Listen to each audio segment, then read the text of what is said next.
And welcome, ladies and gentlemen, to Monastery Live, the world's greatest shit show on the internet. I am, as always, your ever diligent host, your gaming monk, better known as Mildra. And with me, I have two of my good brothers, and possibly one more coming in a bit late. As I have the Red Eye of Evil, Captain Carbine. And I have the biggest head in Illinois, Aaron Alexander. Oh, they are who we thought they were. Yep, Da Bears. Yep. Okay, I wasn't able to catch up on that game, but did you actually win, or was it a case of losing again? We won. Okay, good. Okay, good, because I'm not going to live down the fact that we got our ass kicked by the fucking Bills this week. What? Oh, hell no. The Bills beat the Vikings? What the fuck? I also heard the Packers lost, too. Well, I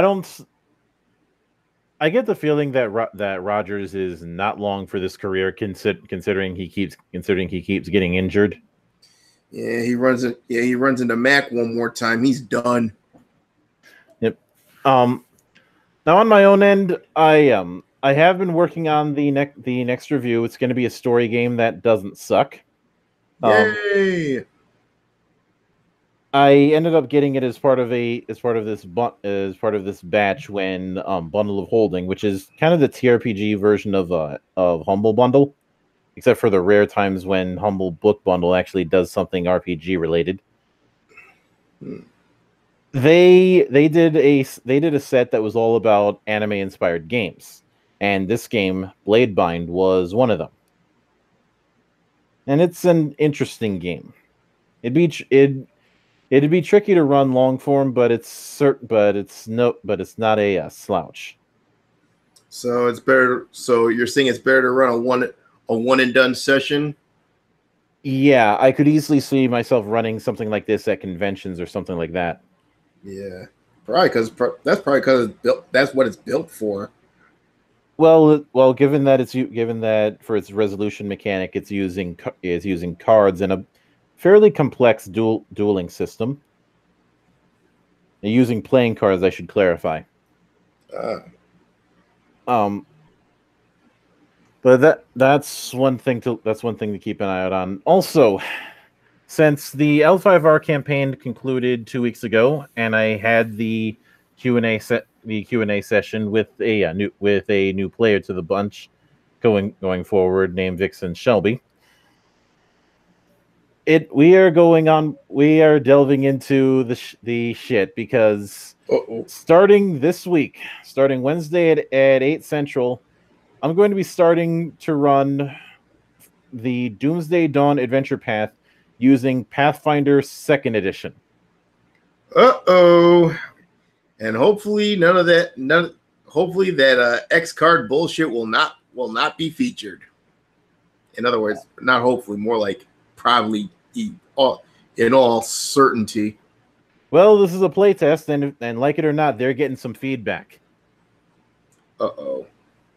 Because while I was doing first off, they wanted me to make 4 separate PCs for each player. Huh? God, why would?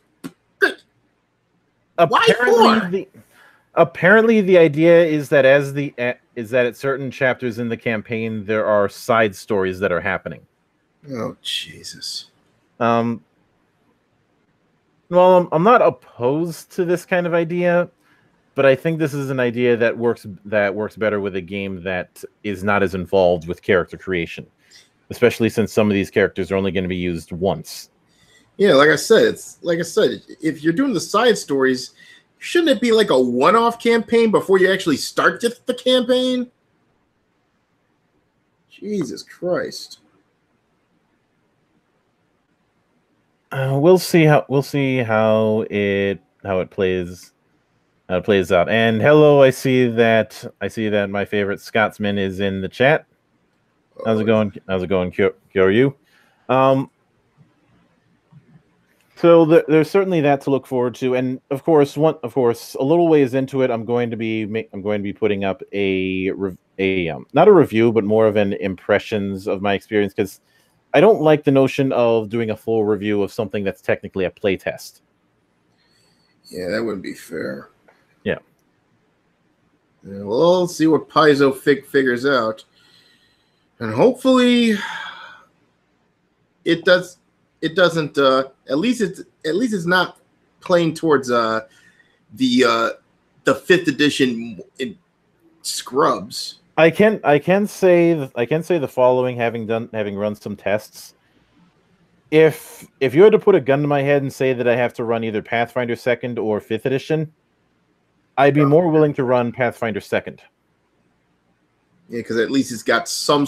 They still got sort of substance. At least getting woke hasn't completely fried their fucking brains yet. There's some questionable shit in the Pathfinder 2nd in both books, but it's a case of the lesser of two evils. Yeah. Now, that said, do you remember a few weeks ago we talked about Lex Arcana, and I decided to shoot the link over to Mercedes because I thought, hey, we have a supernatural Rome themed game. This would be perfect for you. Oh yeah, did you hear back from her? I didn't hear back, but I did get some good news regarding it, because they went live on their Kickstarter recently, and they managed to meet their goal was $23,000, basically 20,000 euro. Okay, how much do they make back? Well, I'm converting this to dollars for the sake of everyone's sanity. So probably about 30K, right? It says that the goal is 23,515. This is actual money, right? Mm-hmm. All right. They currently are at the time of this recording, 86,735. Nice. They made 4 times. They got back 4 times. That's good. That's a very good sign. Apparently, they got funded in less than 2 hours. They still have 24 days to go. Wait, guys, have I been muted this entire time? Yep. Oh, god damn it. Yeah, you didn't. Yeah, you forgot that your mute was on. Oh boy. Oh well. Yo, what's up, guys? This is Captain Carbine speaking. And no, this is not the Eye of Sauron. This is the Eye of the Red Dragon. Get it right.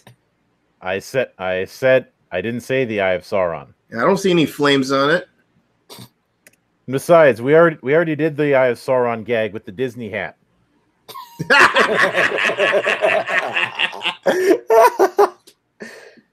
Oh god. Anyway. Oh yeah, before I forget, I have a bit of an announcement to make. Tell us. Well, the warning signs were all there. The writing was on the wall.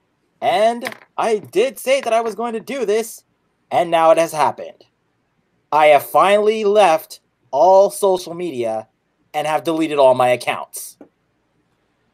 So, actually, that's a wise move. Considering it's turned into fucking brain cancer at this point. Funny enough, like through my research, social media was always cancer. The fact is, it was designed to be that way. Like how social media was designed, it's designed specifically to control mass populations of people. They want to know how to control mass populations of people because people are, in and of themselves, are unpredictable. So they want to know how to control them while giving back that dopamine hit in return. You want to know why social media is so addictive? That's why. Yes, the attention, man. Although, out of curiosity, does this also mean this is going to be the last time you come to my monastery? Nope. Well, no. Why would you ask that? Just keeping all the bases in order. Okay. Yeah. The thing is, if you're thinking that I'm going to leave YouTube, I'm not, because YouTube is a video sharing website, not social media. When I'm talking about social media, I'm talking about Facebook, Twitter, Tumblr, Reddit, Instagram, all those websites. Yeah, the only thing I have is Facebook and Twitter. Instagram can go die in a fire. Reddit, the only reason I go on Reddit is to watch this from our urinating tree. That's about it. Wait, what? Yeah, urinating trees is on Reddit. What? No, you know what? I'm not even going to be worried about it because I left. I'm good. I don't need to deal with it. So have fun with that. Yeah. I'd leave social media too. In fact, I'd be fucking off to Gab right now. But the sad part is, I needed to for my own end. But until that day comes where I don't need it anymore, I'm stuck with that fucking cancer. So what do you mean? Why are you still stuck? Problem with social media being a curse. It can also be a blessing to your business. Oh yeah, makes sense. Yes, I need to promote the game. Oh, what game are you working on? Wait a minute, you haven't noticed yet? I'm working on a TRPG right now. It's called Ronin. I've been working on it for the past several years, but once again, I have to redo the freaking handbook. Huh. Is there like somewhere where I can check it out? Well, I could give you the old handbook, but it doesn't make a lot of sense. That's why I'm doing the whole thing. So, but I will. The problem, Carbine. The problem was the early stuff has too much video game DNA in it. Exactly. So I have to redo the entire thing and excise the whole thing. So what I'm doing is stripping it down to its basics. And oddly enough, I'm stuck on the chapter where I have to describe all the factions. And unfortunately, yours truly has a tendency of getting writer's block. Oh, well, that sucks. Well, I'll tell you about it later because Doku has come back from his drunken stupor. What's up, man? Hey, how's it going, guys? How's it At going, least Ben? not as bad as Mildred. No, not Mildred. Sorry. Who's the guy that I'm thinking of? I'm thinking of Mornblade. That's it. That's what I'm thinking of. Yeah. And anyway, the only thing that you really missed, Doku, is a bit of an announcement, and that Lex Arcana, the Roman RPG we talked about a few weeks back, went on Kickstarter and has made about I'd say close to 4 times the goal that they were hoping to get. Yeah. Hey, that's not bad news because shit, Lord knows we need to be blunt in the industry when it comes to pretty much anything that you could consider nerd culture. We need people to really just get out there and do their own shit, take a little bit of a risk because hit back hard. WotC, Marvel, all these groups, like, they're just going to continue to shit on us and continue to pander to these fucking morons. So they're somebody's really going to go out there and make a point. Mm-hmm. Yeah, they're really trying to lock shit down, but come on. It's going to take a lot of pushback to tell them to go either knock it off or go bankrupt.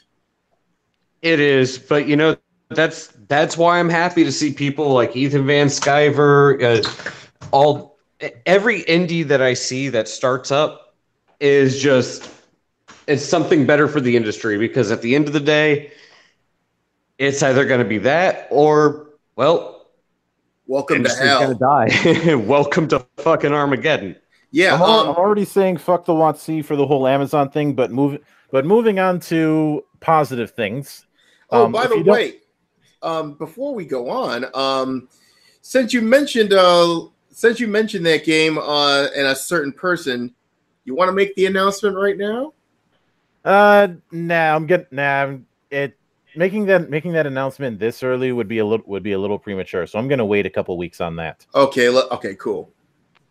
Yeah. But if you don't mind, I am going to screen share the Kickstarter page like I did for the Horizon thing last week.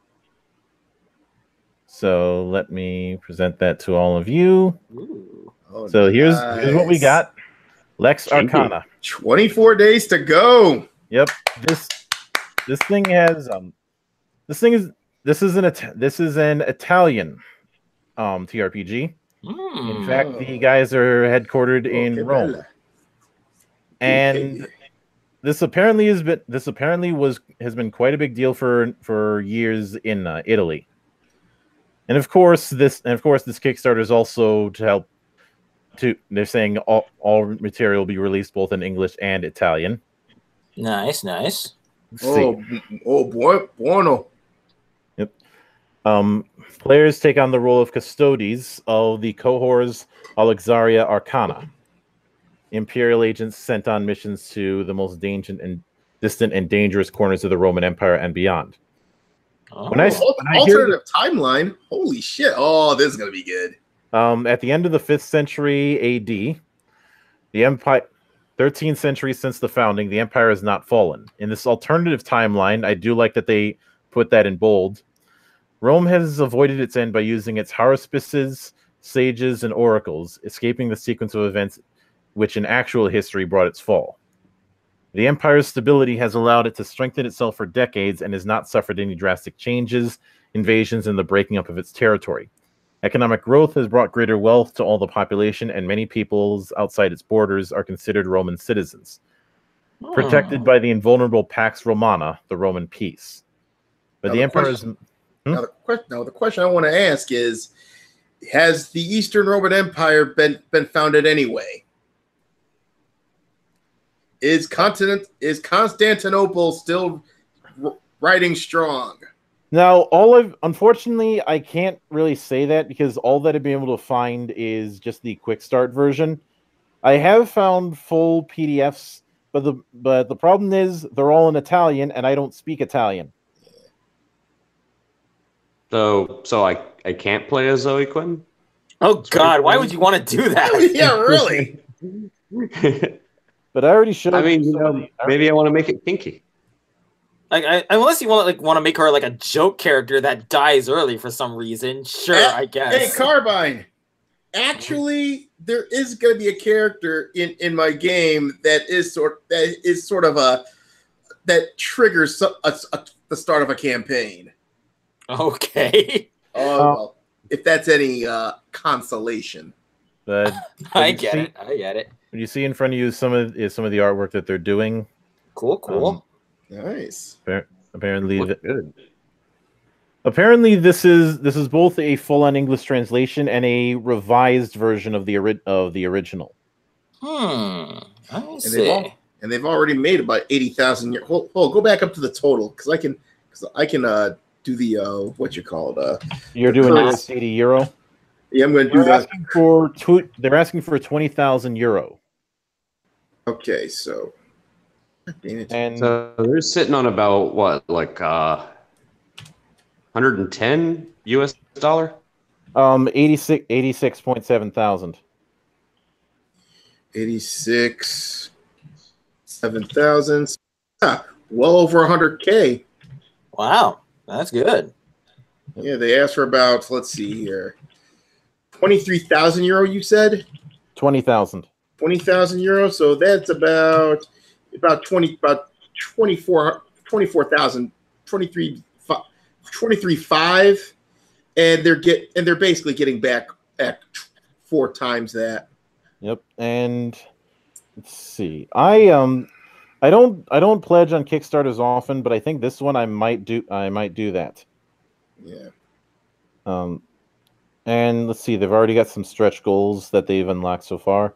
An adventure called Enlil's Return, written by the same guy who did James Bond 007, which I like that game. Nice. An adventure called The Flames of Pompeii by one of the writers of Il Solito di Gano. Well, she looks a little cute though. Don't know what her previous work is. A core book upgrade with the Assassin Office. So basically, I'd assume that's a class equivalent. An adventure called The Eye of the Cyclops by Marco Rafala, who's done Star Trek Adventures in the One Ring. Those are both pretty good games. An adventure called The Sons of Caligula by Mark Rainhagen, the original developer of Vampire. Oh, they got some heavy hitters on this thing. Let's see. Core book upgrade a bestiary addenda of vampires in the ancient world. Let's see. The House of Wine by. Okay, I've only read the Dracula dossier and it's not too bad. And he's also worked on the One Ring, which again is a really damn. I'd say the One Ring is probably the best Tolkien RPG you can get. Nice. A Beacon of Hope by David Asprey. I know of Carnival. I don't know of Home Raiders. Let's see. Orbic upgrade horsemanship in Roman times and introducing the Kontos as a weapon. Let's see. It looks like they've got a couple more that they might be doing. Some more magical rituals and an adventure book called Mystery of the Empire Volume 1, which would basically contain the stretch goal adventures in its own book. Stretch goal adventures. Yeah, considering all their stretch goals, it looks like we're going to be getting all of those. Mm-hmm. And maybe more. So go back to the ones. Go back a few, because it shows the ones who created the game in the thing. All right, let me scroll down to that. I'll contribute. Here we go. Okay. I've got 4 authors. One the art direction, cartographer. It's pretty decent sized team. Mm-hmm. It seems that they're aware of the amount of risk that they have, but there's two Kickstarters I'm considering doing some contributing to. Yeah. This is one of them. And hello Polnareff. I didn't think I'd see you here. And Kyoryu, as far as whether or not the Romans have met the Scottish, I can't say until I actually get my hands on it because again, I don't speak Italian. Yeah.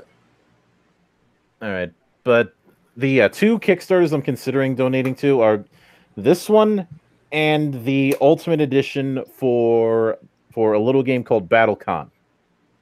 BattleCon is the idea with BattleCon is essentially trying to take the experience of a fighting game and move it into a card game.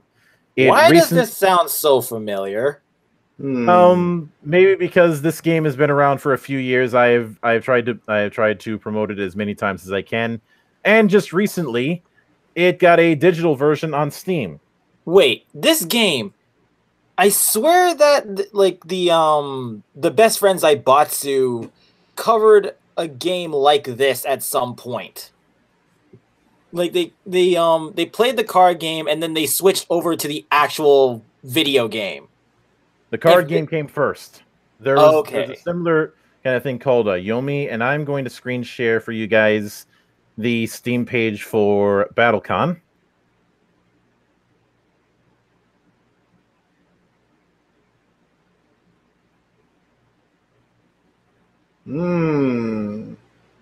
Okay. Mike, it's pretty enough, but the question is, how does it play? Oh, the play is certainly unique. It's about assembling card pairs and a lot of planning in advance. Since you effectively have a stance and a boost card that you have to make every turn. You don't when you use one of those actions, it doesn't lose it. It just permanently. All that happens is that you can't use it again for 2 rounds. So you've got to think ahead when it comes to it. And it's in early access. It is free to play. doesn't seem like they plan on doing any sort of MTX shit. Good. So there's certainly that. Unlike a certain company. We'll get to that. Okay. So apparently D&D speed dating is a thing. Well, Come November, Really? a group of adventurers will gather at a tavern in Birmingham to collectively face a challenge that can intimidate the fiercest barbarian or turn back the most devoted paladin. Oh my So god. they're meeting-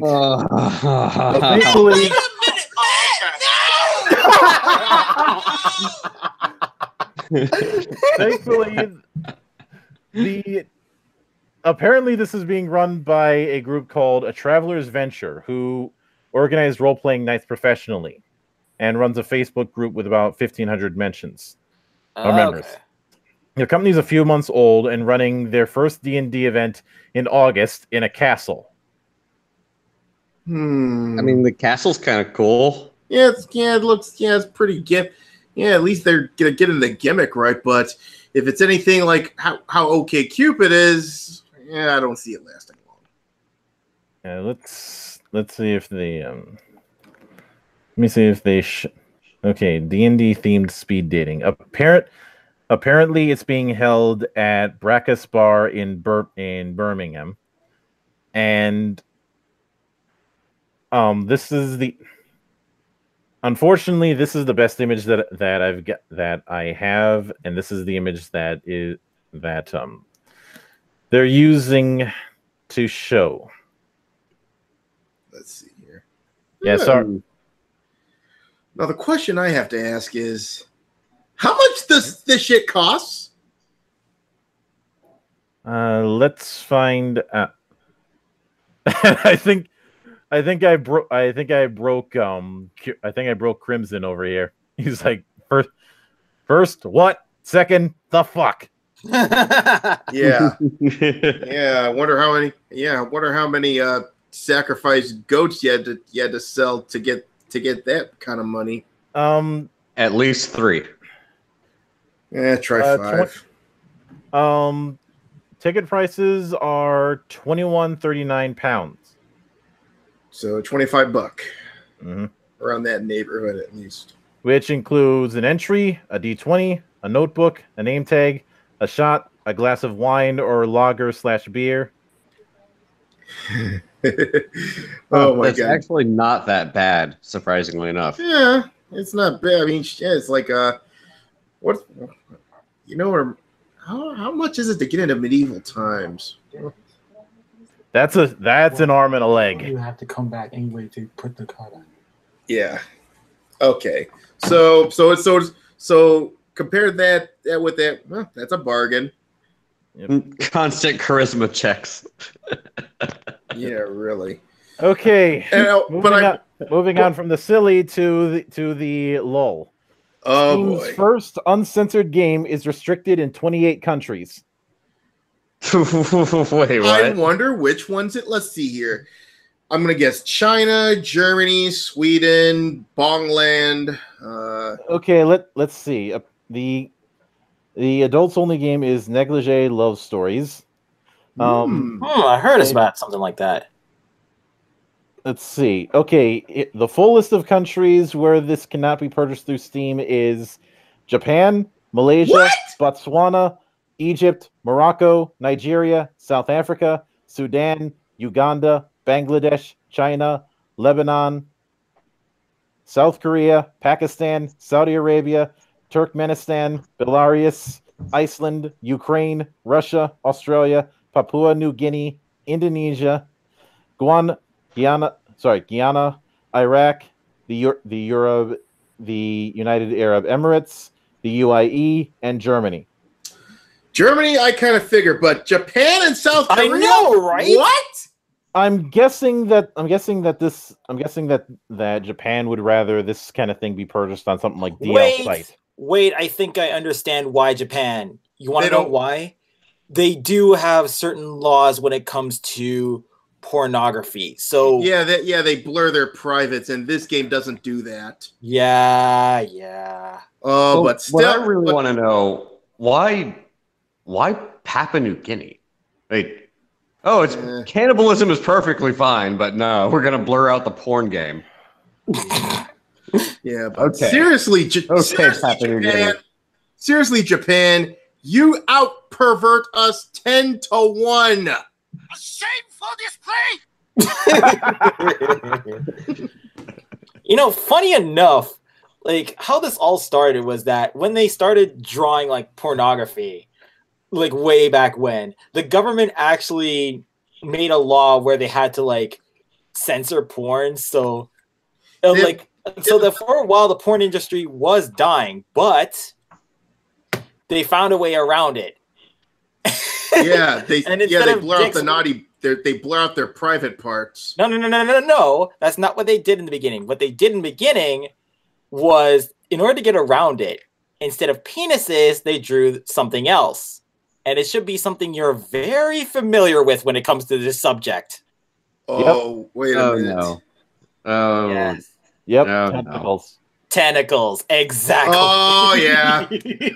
So that's where tentacle hentai comes from. Yeah, thank the Japanese government for that. Yeah, you're trying to dial down on the perversion, and you inadvertently turned the perversion up to 11. So, Aaron, on your soundboard, do you not have One Night in Bangkok? Just that little clip. No, but I do have the song. We're not playing the full song. Yeah, I don't want to get copyright. I'm not gonna bother. I mean, maybe the world's your oyster, maybe it isn't. Who knows? Yeah. Well, I get my kicks above the waistline, sunshine. Well, anyway.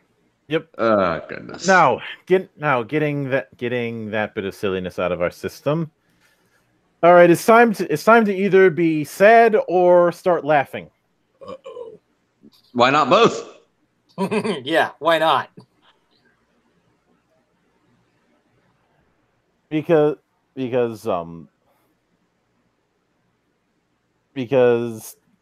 well,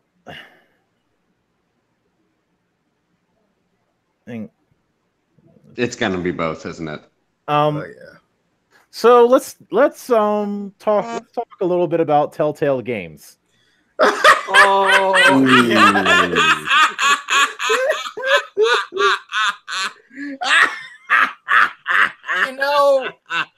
you have to admit that we kind of did see this coming. Oh, I saw this coming at least a year ago. Well, Telltale, I hate to tell you this, but now you see now, you done fucked up, you know that, don't you? I see what I'm saying. I know that's what I'm saying. You done fucked up now, you know that, don't you? They brought this on. Now. My heart does go out to the people who are now without a job and in the middle of the Bay Area. Although I do have to give a bit of props to everybody's favorite mom in gaming, because there was this one image that best mom ever Ava had put on that I just couldn't help but laugh. And let me see. And once again, I'm going to be. I may as well just have the screen share on, just so I don't have to keep jumping back and forth with it. yeah. All right, let's see this. Oh damn. Oh, Oof. That's gotta hurt. That's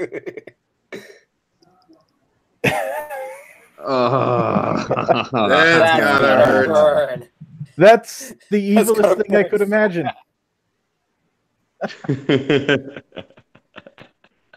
And of course, oh, pitch for that idiot. Oh, and he said, "Oh, Gearbox is looking for." It's like, yeah. Well, he's a moron. Oh, and speaking of interviews, should we go? Should we go ahead and do this? Yes. All right. All right. Our good friend Nick Monroe has decided to do a service to try to find some of these people a job to replace their infirmed status. Now, I say, because of this service, let's do a community service of our own. So today, I say we open our first ever prospective employee evaluation. In other words, you're gonna screen the crap out of them, aren't you? Oh yes, and you all get to laugh and help out at home. Oh yes. So all right. In this case, the screen share duties are on you. All right. So first, oh damn, wrong window. Okay. All right. So let's see who's our first victim. Applicant. Let's see here. Okay. Actually, you know what? Aaron, you mind holding off on that for a little bit because there's one more news article before I open the bar. Okay, fair enough. Let me turn off screen share. Oh geez, I haven't even been here 30 minutes and we're that close. Yes. Yep. There's a few items that I feel like we need to get into before we get the bar open. Yeah, let's get the news out of the way. Yeah, first off, Uematsu is taking time off due to mental and physical fatigue. Can't say I blame him. Yeah, he apparently he posted a blog on lineblog.me which states, quote, "To my dearest fans, since the establishment of Dog Ear Records, I have found myself blessed with countless opportunities, from composing new works to holding concerts around the world. My days have been hectic yet fulfilling. The resulting fatigue, however, has finally caught up with me, and I find it mentally and physically difficult to go on at my current pace. After giving serious consideration to all options, I've decided to take an extended leave of absence and give my mind and body the time they need to properly mend. If I am to return, I want to do so in full health. Do not worry, once I've made a full recovery, I'll be back doing what I do best. My current plan is to rest for the remainder of the year, and while I cannot commit to a method of time frame for my return, I'm very hopeful. I deeply apologize for the burden this decision places upon both my fans and my clients, and hope that you can understand and support the path I have chosen. I thank you all for the continued support and only ask that you are patient until I'm on my feet again. Nobuo Uematsu." You know what? If Uematsu calls it a career, I would not be mad at all. In fact, he's done it all. I think he deserves the rest. You know what? If the guy were to retire today, I would give him all the respect. Like, that guy is a legend in the industry. Like, he deserves all the credit he gets. Now, yeah. I suppose I would be remiss if I didn't go over a few things that went down during TGS. Mostly there wasn't anything particularly new, just more details of stuff that we had already seen. Yeah. Although there was one bit of fail that isn't quite at the level of Geek of the Week, and that is the fact that people have been severely overreacting to the whole microtransaction thing regarding Devil May Cry 5. Well, if it's a case of just extra clothes, here all that it is. They did this with the special edition of DMC4, and all that it was just getting red orbs. The only thing you can spend red orbs in that game were items. And if you use items during the game, you get penalized at the end of each mission. So basically, you could buy every single skill from the get go, and that doesn't automatically make you good. The comparison that I'd make is when skill injections were introduced into EVE Online.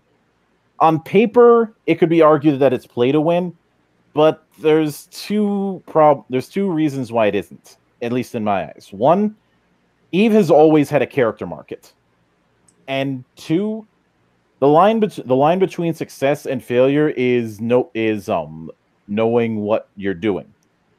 Somebody who's in a big fancy ship who doesn't know what he's doing can still get their ass kicked by a tiny ship that does know what they're doing. So skill matters. Yeah. It also matters to have some backup with you, or have some people with malignant tumors. I mean, link ships.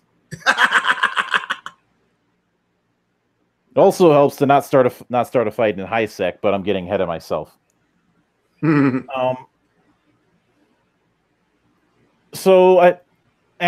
I've seen a bunch of people on my feed just decrying this, saying I'm not buying the game because they did microtransactions. It's like, dude, have you played a single Devil May Cry game in your life? Even if there are no microtransactions are going to make the game easier for you. And even if that's the case, then you may as well lambast them for the easy automatic difficulty that's been in almost every game, and you're still going to get penalized for going with easy automatic. So, fuck off.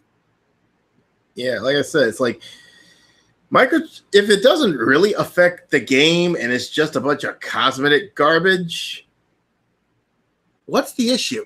It's not like it's EA with their loot boxes. Yeah, and don't even get me started on that. We'll get to that. We seem to have a weekly segment of making EA eat a bag of shit. The other thing that was brought up was I get the feeling that even though it's nowhere near done, somebody higher up at Team Ninja decided to put their foot down because their insistence on getting rid of boob physics for DOA 6, if the footage I've seen from TGS is any indication, they might be dialing back on that and trying to re-implement the soft engine. Oh my god! Yeah, I wonder why. Imagine my shock. That idiot is trying to save his own fucking job. I think it's a case of somebody at Koei or something like it said you cut the shit out or we cut you. Good. Yeah, I guess the higher ups at Tecmo took a look at this shit, and of course this is their response. Mm-hmm. A shameful display. No, it's still a bit wonky, but yeah. It does amuse me that in that initial trailer they had Kasumi in an outfit that was almost designed to show nothing, and in this TGS demonstration they put her in her old outfit. Yeah. So the guys at basically Tecmo said, "Put the booby physics back in, or else you'll be committing seppuku." Jesus Christ! Now that we've gotten the new, and I see we've got a newcomer into the chat, and now that we've gotten the news out of the way, ladies and gentlemen, the bar is open. Yes. Oh boy, bartender, well, I'm gonna go grab a beer. Bartender, you better start running that tab. So Mildred, I have to ask, are we going to talk about Captain Marvel? You know what? Before we do our employee evaluations, let's get that one out of the way. All right, hang on this, because this is too juicy. Oh boy. Okay, so for those of you who have not been made aware, I have been trying to embark on a perilous quest, a great journey, if you will. A hero's journey, of all things. Yes. Oh my god! Because I have been, and that journey is trying to find a single image, just one, of Brie Larson showing a facial expression. Lo and behold, I thought my search was over, and then I realized, oh, Photoshop. And I'm trying to load up the article talking about this, but it's not loading. So I think I know what article you're talking about. Yeah, they try to someone tried to Photoshop Brie Larson actually showing a facial expression, and Brie Larson wasn't too happy about it. You're fucking Captain Marvel, sweetheart. Act like you're it's good to be here. Fighting off Thanos. You know, the thing is, I wouldn't be that disappointed if she was acting kind of like a solemn badass, all things considered, at the end of Infinity War. But that doesn't really apply to this movie because, the 90s and shit. Mm-hmm. Yeah. All right, Instead, it's fine. I am Groot. Groot has more fucking emotion than you do, Brie Larson. What the fuck are you doing? Yeah. Yep. And we have to credit Turd Flinging Monkey for this whole thing by using Face App to make her smile. Yeah. So in the debut trailer, she had a set of expressions that I would describe as what somebody who does not understand superheroes thinks that superheroes should look like. Or rather, that this is the kind of person who thinks that every superhero should look like Batman. Yeah. So from 0 to Kristen Stewart, I give that a 9. Hello, my name is Brie Larson, and I'm dark and brooding. Jeez, if you're like that, she should dye her hair jet black. And I know I've seen some people trying to argue that they were trying to have Brie look the way that Gal Gadot looks for Wonder Woman, except Wonder Woman actually showed expressions. Yeah, and I like Gal Gadot. I have my qualms with her as a person, but she's a damn good actress. Yeah. Brie Larson, on the other hand, she's full Dixie I don't know what to say about her. Yeah, she's basically. Yeah, let's just put it this way: Wednesday Addams would show more fucking charisma than she does. At least Wednesday Addams has a dry wit to her. Yeah, I think the quartering actually put it best. Brie Larson playing Captain Marvel literally looks like a soccer mom that's bored while going grocery shopping. Like, that is the best explanation I can give for her facial expression throughout the whole trailer. Yeah, and you know what's even better? You know what's even better? They're trying to give Captain Marvel the Black Panther promotion treatment. Oh boy, this is gonna be fun. Here's the problem. Unlike Black Panther, which I heard was actually a decent movie, this one is going to backfire big time. Like, I've seen Black Panther and it was all right. It wasn't that good. Yeah. It wasn't like one of the greatest movies like ever made, especially when it comes to superhero films. But it was all right. It was serviceable. Yeah, but they promoted it wrong though. Completely wrong. Yeah, it's like first black super is like Blade. No, it's not. Spawn. Fucking Blake Man. Come on. Yeah, not to mention you have Blade. Blade. Yeah, Wesley fucking Snipes. Mm-hmm. Hey, Steel. Did we forget about that one? Yeah, Steel. Yeah. I think we've been trying hard to forget about Steel because that was terrible. Oh, let's not forget was Shaft terrible, either. At least my Shaq had charisma. What about Hancock? I know it's not a Marvel movie, but technically superhero movie. So, also interracial couple. Yeah. Where are the SJWs on that one? Interracial couple. Yeah, they're not there. So, in the words of Wesley Snipes, what those idiots need to do is this. Sit your $5 ass down before I make change. Yeah. Now, anyway, and I'm going to, and just to let me see if I can tab this so it works properly. Yeah. So, in an attempt to fix the problem, here is what we got from Turd Flinging Monkey. Yeah. Please screen share. That's a lot better. It is. It is a whole lot better. But apparently Brie Larson's not too happy about it. Yeah, it's like you're in one of the strongest superheroes in a Marvel film. Come on, you should be happy to be there kicking ass, you know, not be all this trying to say, oh, I'm such a brooding hero. It's like, oh, I'm trying to be, you know, sorry, that works with Batman. Dark and brooding. That works with Daredevil. Captain Marvel, no, does not work with that one. Well, Captain Marvel's supposed to be kind of, if you go back when it was Miss Marvel.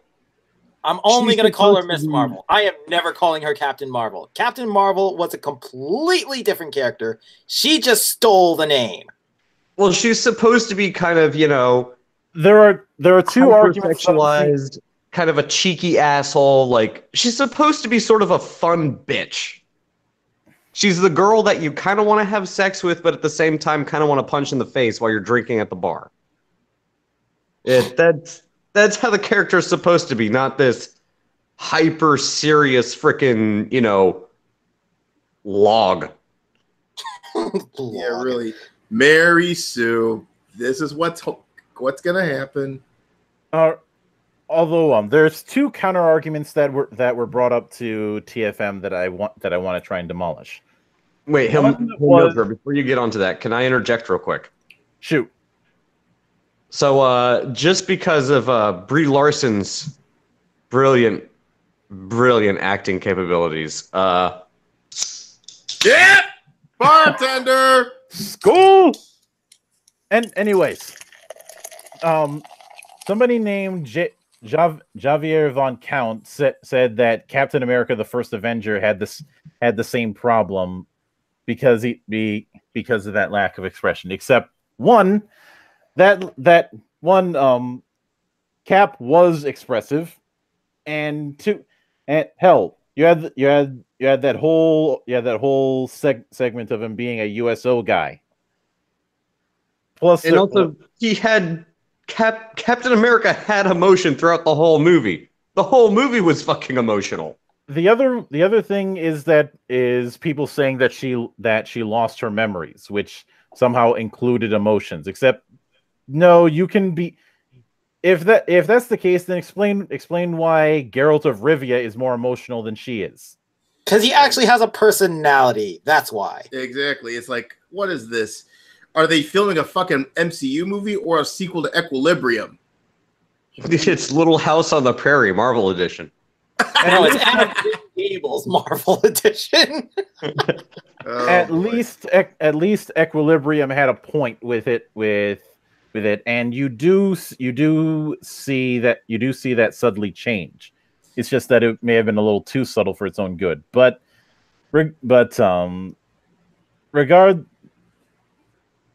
as it goes on, somebody called a non-binary queen had did a bit of a gag where he looked at Brie Larson's awards and said, "Sorry, do you think she got all of these awards from having one facial expression?" That doesn't count. And actually, you know what? Basically, honestly, you had a bunch of people getting really, really butt mad about it. Including honestly, I would say the answer to that question is yes. Yeah, she got all of those awards for having one facial expression. Why? Yeah, if that be the case, then you can have, like, what's her face? Scarlett Johansson. You can give Scarlett Johansson that award because she's the master of not emoting. Oh yeah, and don't forget the XY counterpart, Ryan Gosling. Well, you know what? Gosling's off the hook because Gosling Gosling knows that he's limited in that, so he doesn't even try. Well, at least, like I said, at least it's passable because he wasn't Drive. You know what? If Drive you can have Keanu Reeves and Mia Jovovich as A-list actors, yeah, I can see Brie Larson getting Keanu Reeves Academy was Awards. actually good in Street Kings. He was actually really good in Street Kings. Not gonna lie. I'm just saying, just making a point. But anyway, apparently Screen Rant decided to call TFM a Twitter troll for doing this and saying, quote, at its core, most MCU fans saw the criticism and the tweet that embodied it to be misogynistic. Citation needed. Show your work, please. Yep. And then it goes, some men expect women to smile and look pretty to fit in their own personal image of what women should be like in an offensively controlling and dehumanizing manner. Oh my like Larson not meet the men they are judged and criticized. Fucking drink. Yeah, you know what? Before we drink, I got something to say to these idiots. Put your motherfucking head back down. All right. Now give me my goddamn liquor. Drink up. I feel like at the end of the day I'm going to break and start drinking Surly. Point of advice, don't drink that. That is the most bitter thing I've had in a while. What? Any bitter than sweet tarts with lemon? Oh, I already know what Mildred's talking about. That I had Surly Furious, and I live to regret it. Oh god, that's not a road you want to go down. Well, is it any more bitter than these salty idiots? It surprisingly enough, yes. Yes, it is. Oh, yeah, that bad. Okay. Mm-hmm. Other outlets like IndieWire called the makeover sexist, but stopped short, but didn't go full Screen Rant and said, quote, the sexist reaction obviously found its way to Larson, who responded to it by posting social media Photoshop posters for Iron Man 3, Doctor Strange, and Captain America featuring the male superheroes smiling. Makes sense. But except here's the difference. All of those characters actually had emotion, and they weren't just, I am Groot. I can't help but enjoy that these people are going out of their way to interpret the wrong message. I believe we call these weasel words. Yeah. And it's like what is this? It's like, are they trying to accuse Robert Downey Jr. of not having any fucking emotion?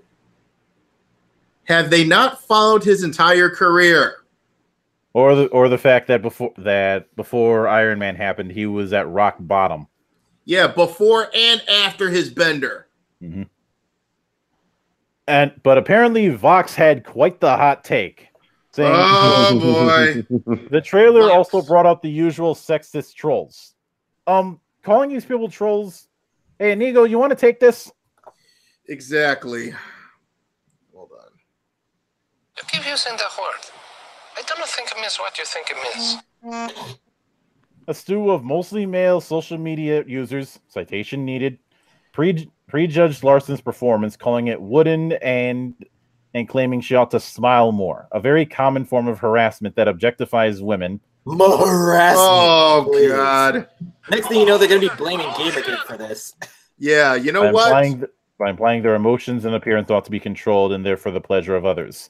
Wow, that is a lot of wow, like all the shit you do to males when it comes to their acting roles? Oh yeah, God. like that's really no different. Oh God, you know what? Drink. How about a round, kids? Yay! Drink up, kiddos. It's gonna be a long ride. Yeah. I suppose the next time you see a woman smiling while she's out and about, tell her that comicbook.com felt that smiling is sexist and she needs to glower more.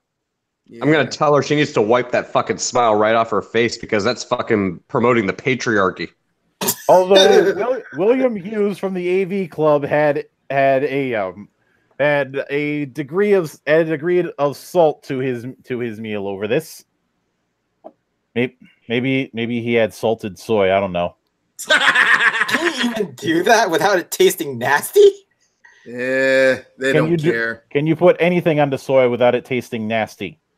This is what happens when you chug soy sauce for breakfast. Yep. He goes. He quotes says, "Out of all the many ways men have found to be condescendingly shitty to women over the millennia, few are as awful or innovative in their simplicity as telling a woman to smile." So honestly, some of the reactions to the recent Captain Marvel trailer, and specifically from people upset Brie Larson isn't grinning ear to ear while she's crashing into video stores and kicking the shit out of evil old ladies, can honestly go fuck themselves. Well, Deadpool managed to do that, so you know what? Put your motherfucking head back down. Also, Domino had more emotion in that. Domino had more emotion. Also, Yeah, really. by the way, drink. Yep. And you know how Aaron Carbine, you know how you said that they were going to bring up Gamergate? Yeah. They did. They did. Who owes me $1,000? Come on. Who owes me? And not only they brought up not just Gamergate and brought up that tired old lie, but also the notion of repealing the 19th Amendment. That somehow Gamergate wants the 9th Amendment repealed. What does this have to do with anything? Really, they went with that.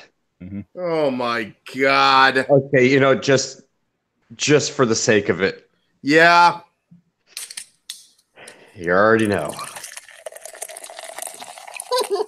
What God, does this these have to do people are with anything? fucking ridiculous. I swear to God, it's like their brain cancer went self-aware. Oh no, they're aware. They just want that cognitive dissonance. They're No. totally conscious of it. No, it's not they're aware. It's their brain cancer itself got self-aware. No, their brain cancer got brain cancer, which then became self-aware and decided it wanted to take over the world. It's like some Pinky in the Brain bullshit. Exactly. Okay. Now this is a bit of a rise up before I let everyone down again because there's one other Kickstarter that I'm not completely as comfortable funding, but it's currently out, and I wish it all the best. They although whether or not they're going to be able to make it, it's unknown. The game is called Vanguard Normandy 1944. It is a World War II FPS that, if it succeeds, could be used as a nice little alternative into getting people to not buy Battlefield 5. Good. I don't know. If I can't play as a handicapped Mary Sue, then I'm not buying it. Is this the shit on EA segment? Not quite yet. We're getting there. We do long-term booking here on the Monastery. Okay. We don't book like WWE. We book like New Japan. Yeah. Otherwise, we'd be telling the same 2 articles every week. Yeah. There's not a whole lot I can say regarding just the footage, but it does seem that they're at least trying to maintain some historical authenticity. They're also using the Cry engine, so best of luck to you guys. At the very least, the thing is gonna look pretty damn good. But I'm going to link the page on the Discord for you guys. There you go. All right. The raid game mode admittedly sounds kind of similar to the rush mode in a Battlefield, and I've got no problem with that. Okay. But we'll see how.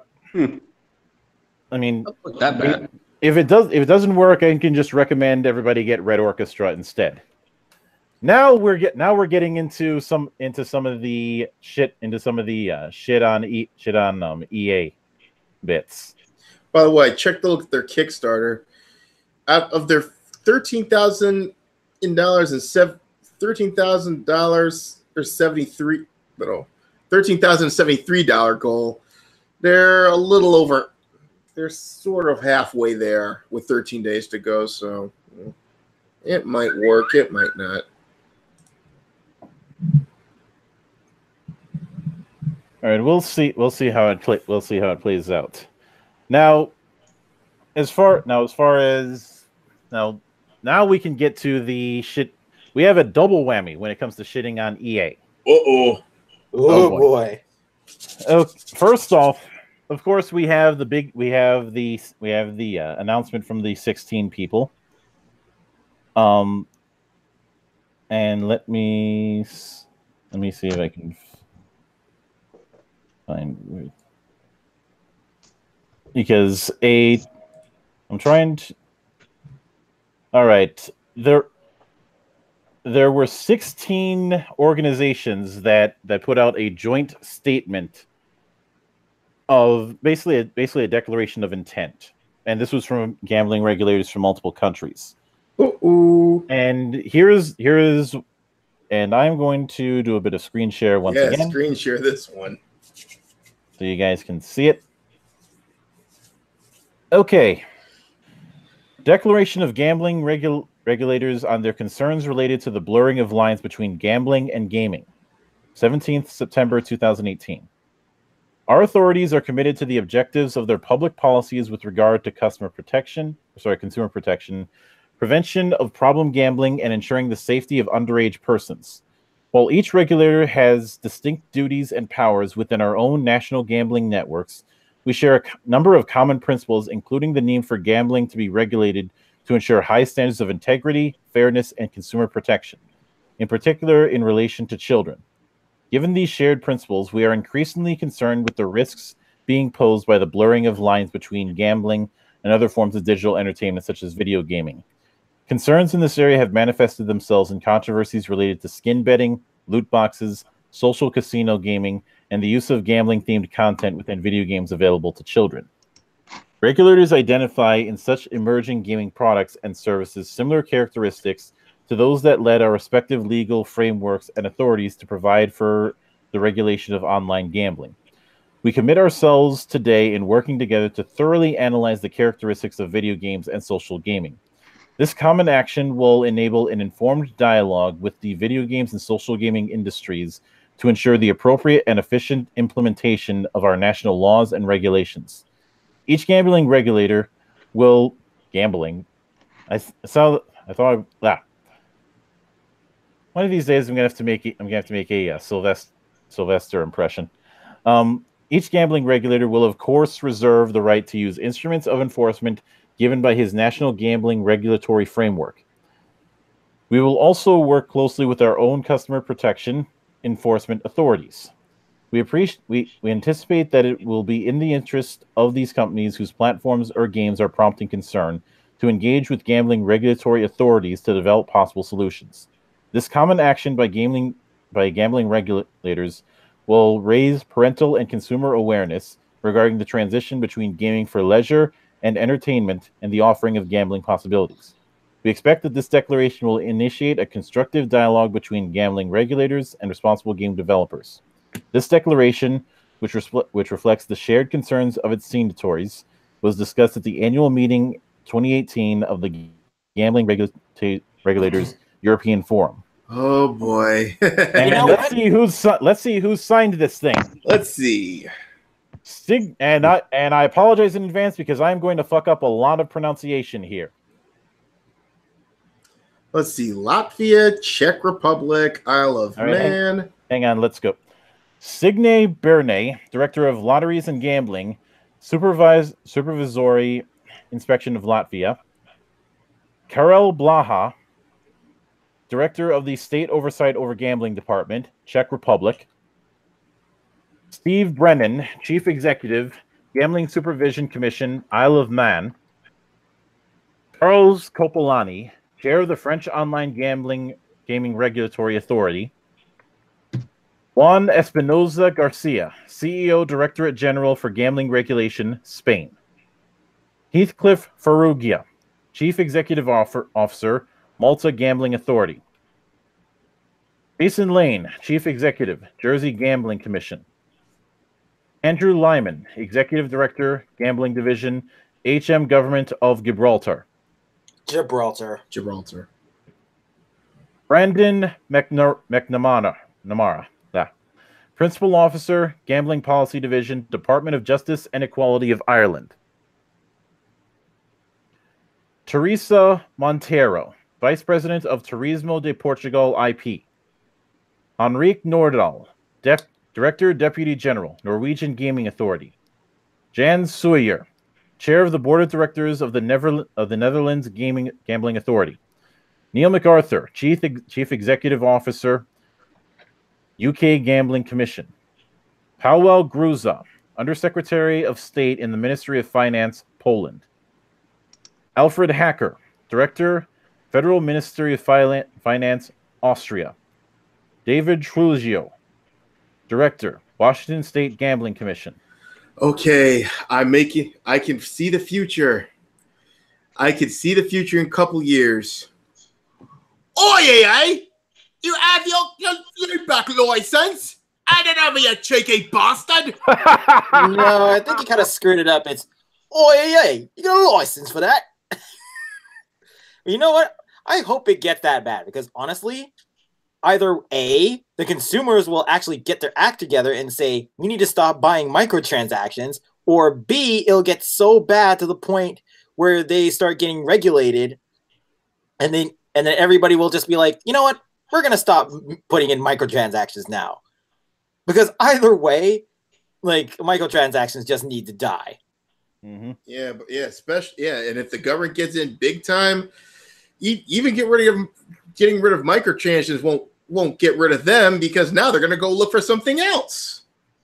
And we're just going to have to be vigilant, as we always have been. Apparently, the people who signed credited the actions that Belgium did in inspiring them to go through this. So, like I said back then, this is very much it's very much a domino effect. And I think that something that certainly also helped was 2K Games embarrassing themselves. Oh boy, what they do. If you recall, when they were forced to take their shit out, they decided to implore their audience to beg for it to come back. What? Bad chance of that. Nope. Like, they actually put out an official statement imploring gamers to write to their representatives. Oh no, not gonna happen. You know what it is? You lost money, and now you're trying. Oh please, let us rip you off more. Bad idea. Pretty much, yeah. Bad idea. 2K. A shameful display. Yep. You done goofed, son. You done goofed. Oh, you know what? Speaking of EA, it's time for them to once again eat a bag of shit. Yes. So apparently, some Battlefield 5 devs are being moved to work on Battlefront 2. Oh boy! Incoming tire fire. It's unclear how Battlefield 5 will turn out, given that it has to go up against Fallout 76 and the online mode for Red Dead Redemption 2. But it seems that there will be some DICE developers' attention split between working on Battlefield 5 and Star Wars Battlefront 2, or fully devoted to the latter game as of right now. They're abandoning ship. According to Battlefront Night and some DICE devs, the latter, as of the moment, are either working on both Battlefield 5 and Battlefront 2, or have their full attention to the latter. So basically, before the game even comes out, they are abandoning ship. Yep. He makes mention that more devs are leaving to go to work on Battlefront 2. Though I do wonder if 2 months and an unmentioned number of devs moving away from Battlefield 5 is a wise idea. Oh boy. It is. There is a bit of a likeliness that part of this is related to the DLC push that Battlefront 2 is going to be getting in the coming months. But when you compile that with all the other shit that we've had to put up with in the last 6 months, this feels like the rats escaping the sinking ship. Yeah, this is good. Yeah, it's pretty much all. It's almost a certainty Battlefield 5 is gonna bomb. So, you know what? EA once again. Now you see now, you done fucked up. You know that, don't you? I see what I'm saying. I thought so. You know what I'm saying? That you done fucked up now. You know that, don't you? They did. Yeah. Ah, boy. Yeah. Well, you know what? It's like, how many times must you shoot yourself in the foot, EA? Oh, they'll never learn. They never will. I think it's getting to the point where they're not shooting themselves in the foot; they're grenading themselves in the foot. Yeah, they're about to become a cripple. So, and while we're on the subject of development company of people, well, maybe should we get around to our little employee evaluations? Maybe we can probably help them out in their employment choices. Can we? Well, since the next one isn't going to be as geek worthy, yeah, let's delve into that. So I'm gonna rely on you to do the screen share for that one, Aaron. Yes. Sorry, but as much as I love to take part in this, I gotta get going because I got work in the morning. But Aaron, since you're a game writer too, one of these days we'll have to talk shop, either on Discord or on Skype. All right. All right, definitely, man. All right. Take care, guys. Take care, Carbine. Have a good one, Carbine. Okay, so sadly he won't be joining us, but that's okay. The show must go on because it is time for some employee evaluations. All right. Okay, so let's see. Here's our first applicant, Scott Hammock. Hang on, I'm trying to see why Polnareff is yelling at me. What did he do? What happened? Why can't EA just die, Mildred? Because we need as much lulls as we can get, Polnareff. Yeah, they're called a lolcow for a reason. Mm-hmm. Yeah. So anyway, have it set to present to everyone, so it's not showing my face halfway through it. Okay, so our first applicant is Scott Hammock. Now, let's see here. Judging by this guy, it's from California. Okay, that's a red flag. Doesn't this just look delightful? Yeah. And prior to that. Okay, let's see. Now, let's check everyone get a good look, because I'm about to click out of it and check his profile. Yeah, now because of certain reasons, I'm going to use this. I'm going to use a private window for this. So, hold on. Let me move on and hold on. What if I can switch the screen share? You know what? Hold on. I'm going to turn it off for a second and go to the private window. Here you go. Okay. So here you go. Polnareff, I'm sorry to disappoint you, but I will not be covering Frank Cho just this time around, because I do not consider myself enough of an expert to cover what he did. Well, I'll give you a 5-second version of what happened. Frank Cho bent the knee, hence he fucked up. Call me in a few months. Let's see how long it takes before they start trying to eat him, and he ends up regretting that decision. Yeah. So anyway, let's see here. What the hell is that?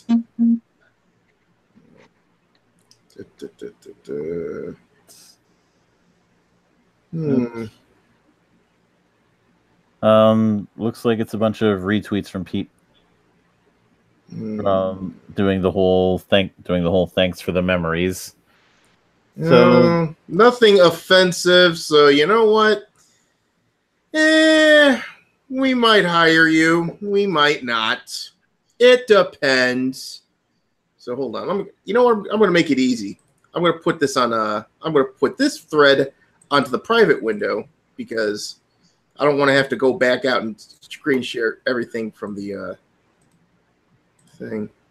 All right. There we go. So Scott Hammock, we might consider you. So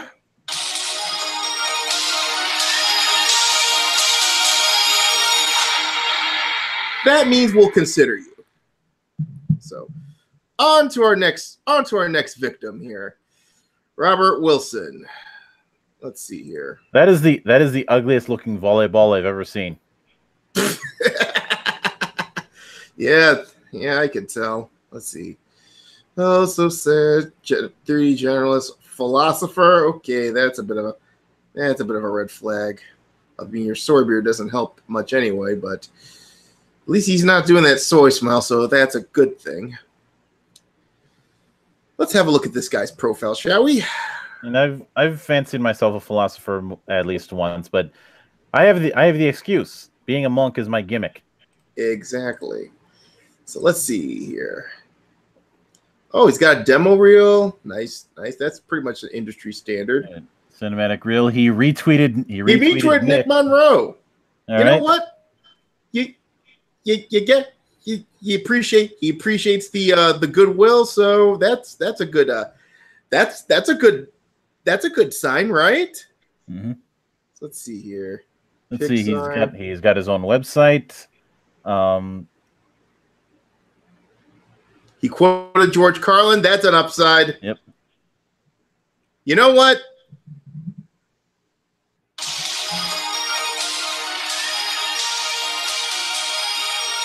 You're better than the first guy. Also, look at what he said.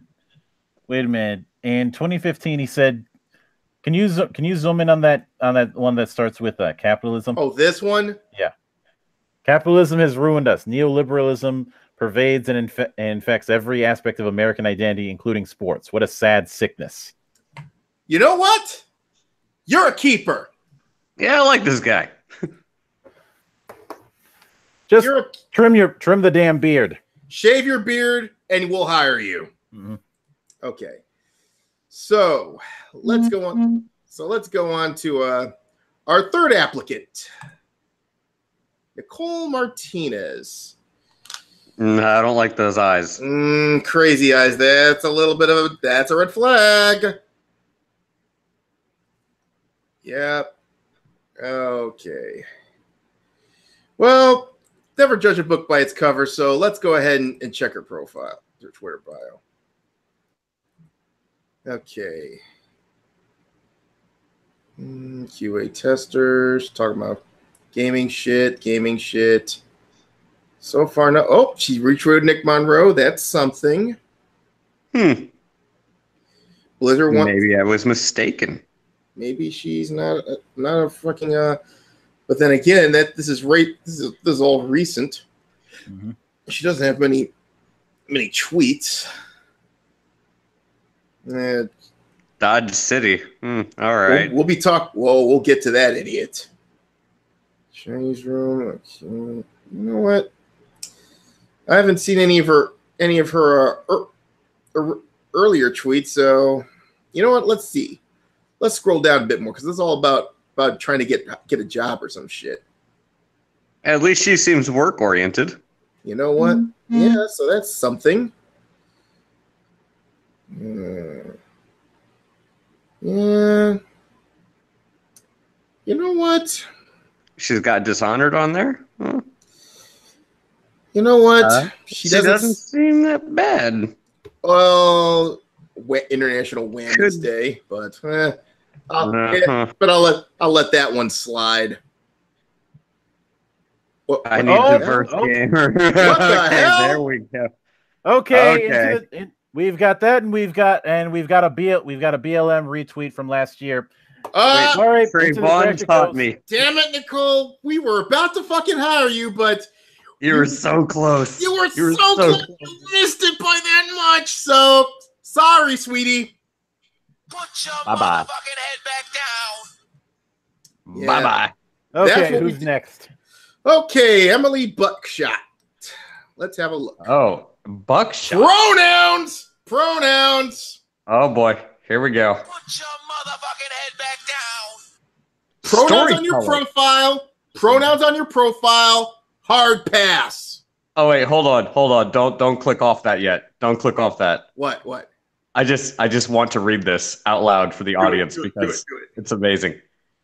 Narrative designer looking for new opportunities. Telltale alum. Storyteller. Hopeless romantic. Huge nerd. Lover of love. She, You are her. not Freddie Mercury. Don't even try. She's cute, but the problem is, judging by her pronouns and her attitude and her stupid childlike demeanor, sorry, you're insufferable. And I love this though. This is amazing in that same kind of amazing way when you look at kids that run into a wall without realizing the wall is there. Hey, is anyone looking for an empathetic, kind narrative designer / game designer, writer, full of time or full for time contract work? Asking for me. I don't have a job anymore. You poor thing. Starbucks is hiring. Keep looking. Yeah, you know what? I'm not going to even look at your profile because, again, your pronouns on your profile, automatic pass. Put your Hard motherfucking pass. head back down. That's a hard pass right there. Oh, Very hard pass. You seem adorable, but no. No, you look like you got issues. You don't need a job. You need a shrink. Okay, next we have Jessica Krause. Blue hair, danger hair. Oh boy. That's a bit of a red flag, but Strike one, blue hair. Strike two, claims that she guarded the galaxy and survived the zombie apocalypse. that's a sign of a phony. Very. Yeah. Briefly hung out with some fairy tale character. Oh boy. Oh, criminal. Ooh. She Out. sounds like she needs a shrink. Out. Next. Yep. Yeah, I'm not going to even look at your profile. Put Yeah, your that's a hard motherfucking pass. head back down. Get That's outta a here. hard pass. Get out of here, you bum. Okay, Lauren Me. It's good. Oh, God. Oh, look at those glasses right there. Oh, God.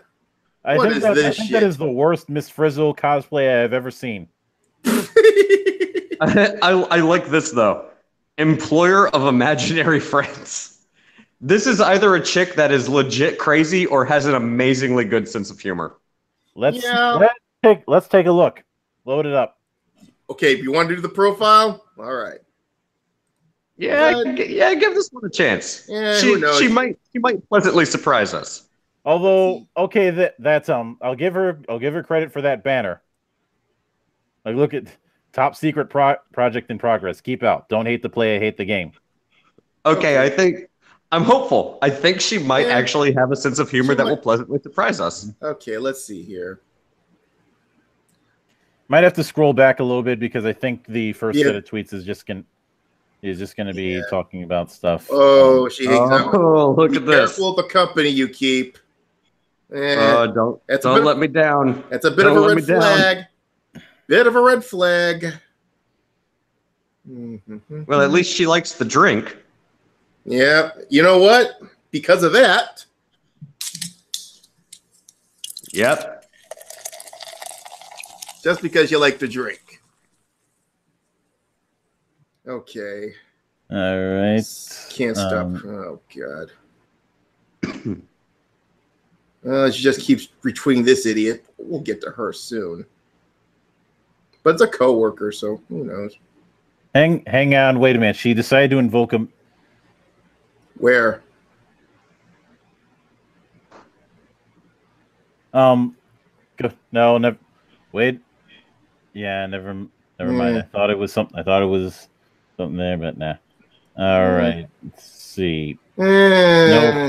Snow cones. I don't know. I think this is one of those fence. ones. Yeah, this is sort of like we'll bring her in for an interview to get a better look. Yeah. Yeah, Yeah, so we're gonna do a bit of a deep dive on this one. yeah, here's what we're gonna do, Ms. Me. We're gonna ask you to come in for an interview, and then we'll make our decision. So no sound playing with this one. So we'll think about it. Next victim. Uh-oh. Ryder, Dodge City. Uh-oh. Love machine. Okay. Okay. And this Pronouns on profile. not to mention got one of those decided to put one of those rainbows in their ID. So sorry, but into the trash. Put your motherfucking head back down.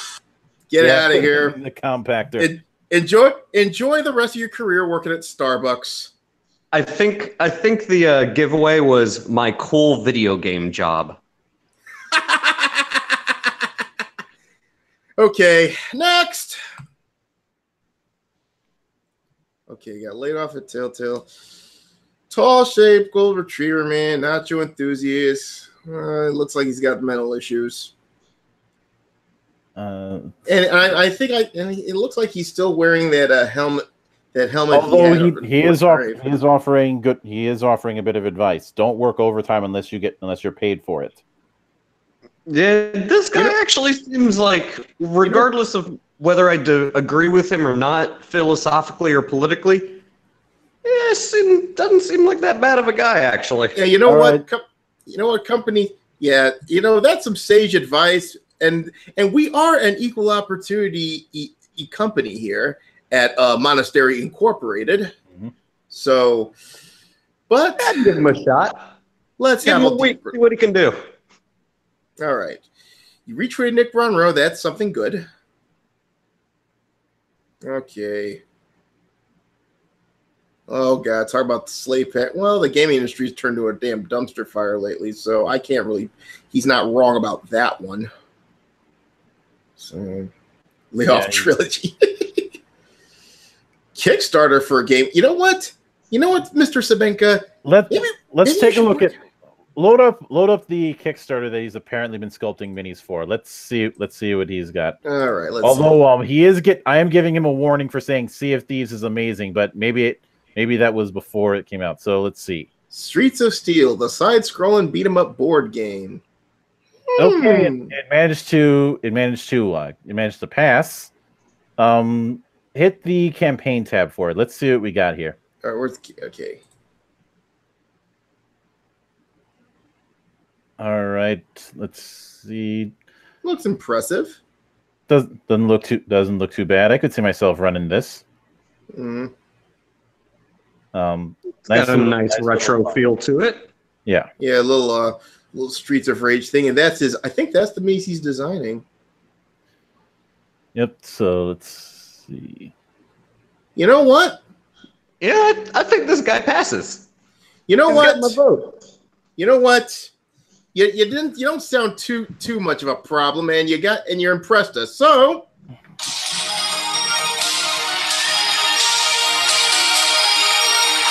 we will definitely continue, Mr. Sabenka. Okay. Next. Uh-oh. Polnareff, why did Telltale fire all their employees? Because they ran their business like shit. Yeah. Yeah, this is sort of the what was that company that was a spinoff of White Wolf again? Onyx Path. Yeah, this is an Onyx Path situation, except this is for gaming. So anyway, next up on the list. Okay, she looks a little hipsterish. So San Francisco by the way of New York. I see a signed playbill for Anastasia. Hmm. So it might not mean nothing. So let's take a look at her Twitter profile. And if anybody is going to accuse us of stalking or some shit like that, it's like a prospective employer is going to do this. Exactly. They will. Exactly. That's why they always check your LinkedIn and they always check your social media. This is why, kids, and this is what you need to know when looking for a job. Always seal up your social media, or at least have an account that doesn't point back at you. So, Or if you're gonna have social media, at least make it look good. yeah, make it look. So that's something that passes the smell test. Yeah. Okay, that's more recent shit. IGN. Yeah, a bunch of me and my blah. What the hell? Can you zoom in on that? It's the whole thing about the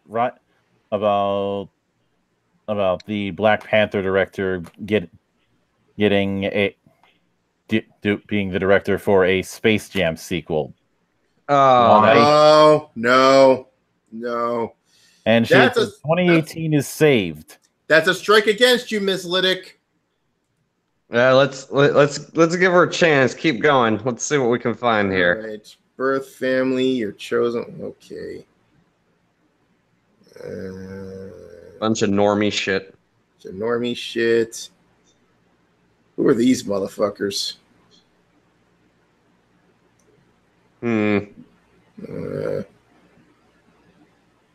Oliver, that's hyphenated. Retweeting BuzzFeed celeb. That's a red flag. Yeah, BuzzFeed's cancer. Stay away from it, sweetheart. At least that's nice. We got some bongo cat going on. Yeah. You know what? I'm going to make my decision here. We're going to have Miss Liddick. I'm going to need you to go ahead and come in for an interview. So if you be here about 10 o'clock tomorrow morning, that would be great. Okay? You just had to go with the Office Space reference, didn't you? Yes, I do. Give the authentic experience. Okay. What? Okay. Since we got to keep this moving, and this thread's long, we'll do one more and then we're done. Mm-hmm. Okay. So far we haven't had any. We need to get something juicy. Yeah. We haven't gotten much in the way of juice, so you might need to scroll down a little. Yes, yeah, I say scroll down a little bit. I like this guy's profile though, but I want to show it to you real quick though. Check it out. Awesome avatar, and he's got shown up on his banner. You know what? I don't care. Yep. No, that guy's a hire. That's a hire right there. Showing up on your banner is an automatic hire. Because Last Dragon is awesome. Okay, let's see. Let's get a really. Let's get this one. Yes. Let's check this one out. This will be our last one here. Okay, let's see here. Danger hair, bad. Super bi, real sappy. Okay, this is a good chaotic, one. Decent. Pronouns on your profile. Danger orientations. At emojis. So yep, out. All right, get out of here. And sorry, no pink. We don't hire pink hairs. Put your motherfucking head back down. So you know what? I think we'll do this again next. I think we'll do this. We'll do the rest of this shit next week because it'll take up too much time. So, all right. I think we got some good hires out of this one. Yeah, pretty much. So, all right, come on, stop the screen share. Okay, so maybe next week we will do more interviews. All right. Now, moving on from that. One last thing, kids. Remember, Monastery Corp is an equal opportunity employer, except for fucking pink hairs. If you apply as a pink hair, we ain't hiring your ass, so don't even try. Also, there is one plaque that is in the office. Well, welcome to the deep end. Start swimming. Yes. And over the office of your gaming monk, there is a plaque that simply reads, "You have no idea how fortunate you are. I'm not a psychopath." Yeah. So. Anyway, so apparently a group in Spokane, Washington, has decided to take this whole RPG shit on the road. You don't say. Oh boy. Okay.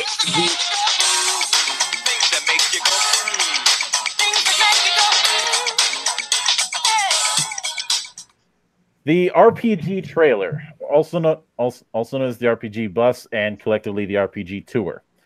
It leaves Spokane, Washington on September 19th and will cover 8 to 13 states, depending on how the bus and finances hold up and the demand for people to meet in person. These specific stops are based on prospective towns contacting RPG research to meet them at a specific location. We hope the tour will raise awareness about the research showing the potential benefits of RPGs to help a wide range of people, and raise awareness about the many accessibility and inclusiveness issues gamers still face today. Oh fuck!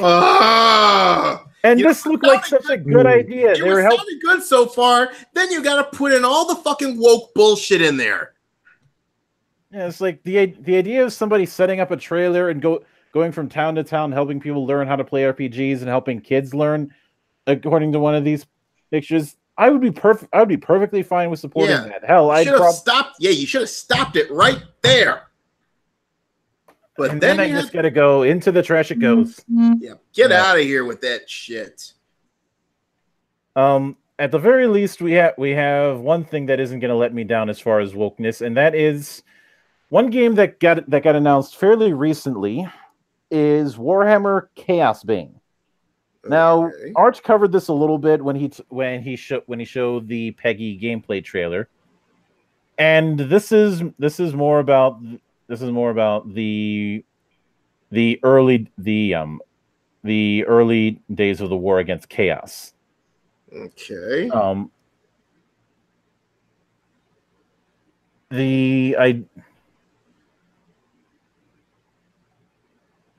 The idea is essentially imagine Warhammer meets Diablo.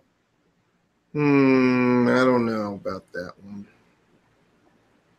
Well, even though some people didn't like it, Inquisitor Martyred I didn't think was too bad. Yeah, like I said, if it's anything like freaking Diablo 3, then it's too early to say if that's going to be the case. And it looks like it's going to be on the town of Nuln when Magnus the Pious was still the emperor.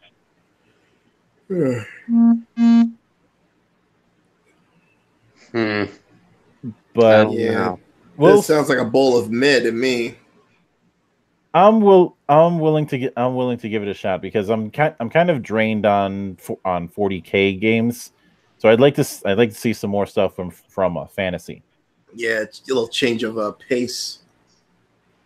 So, we'll see how it goes. Unfortunately, since I still can't figure out what the hell is wrong with why I can't show audio when I'm streaming. Blame Google. Mm-hmm. And Paul Naref is asking you to post your channel, but I will put the link in the Discord for you guys. Yeah, I'll have a look at it later. All right. Apparently, one game that I was looking forward to is having some issues. Scythe Digital Edition, the digital edition of the Scythe board game, is being undercut by bug woes. Oof. The Polish development outfit, the Knights of Unity. Not sure how good of a name that is for a game development studio. Unity. They took out Scythe Digital Edition from early access earlier this month. It had been receiving a lot of positive feedback and support from the gaming community in Eastern Europe leading up to its release. But then some problems started happening.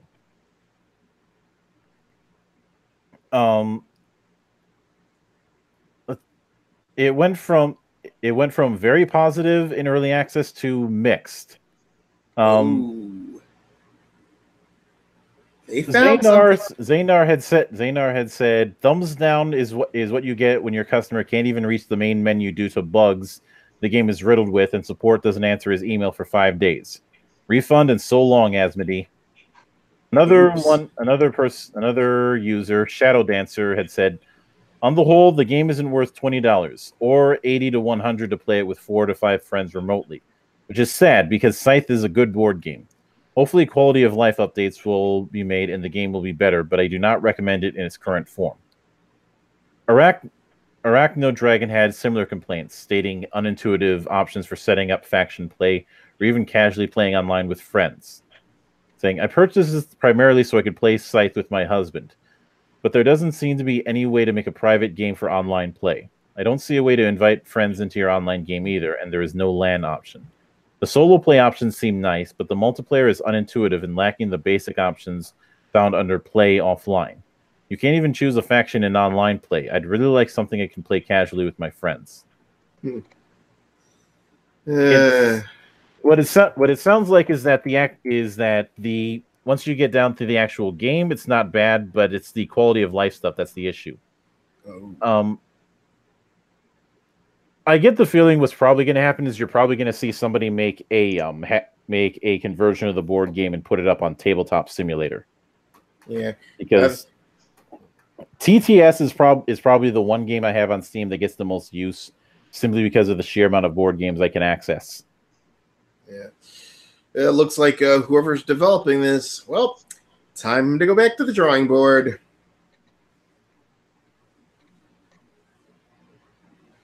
Or at the very least, time to maybe hire somebody who knows what the hell they're doing. Yeah, because it looks like he's been looks like your tech support guy's been doing a little gold bricking.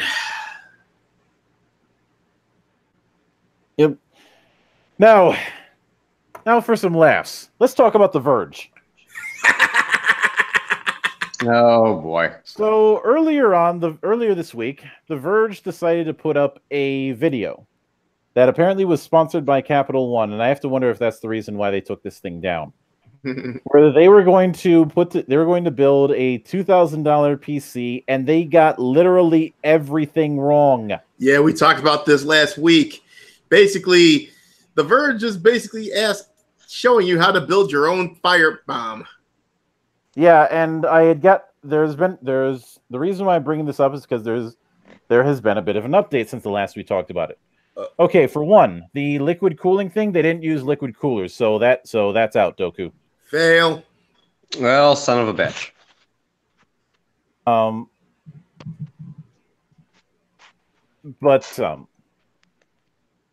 But one person had done a lot. You know what? I'm just going to show this damn image just so you can see how, and this doesn't even cover the whole thing, and I can't show you the original because they deleted comments. Yeah, they took it down too. Let me show you the wall of text when somebody decided to just break down this thing over everything that went wrong. Okay, let's see here. Ooh, 40 errors. Oofa. Okay.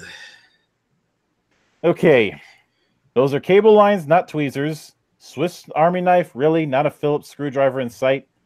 Anti-static plastic bracelet, which is not connected to anything. How are you grounded to protect parts and yourself?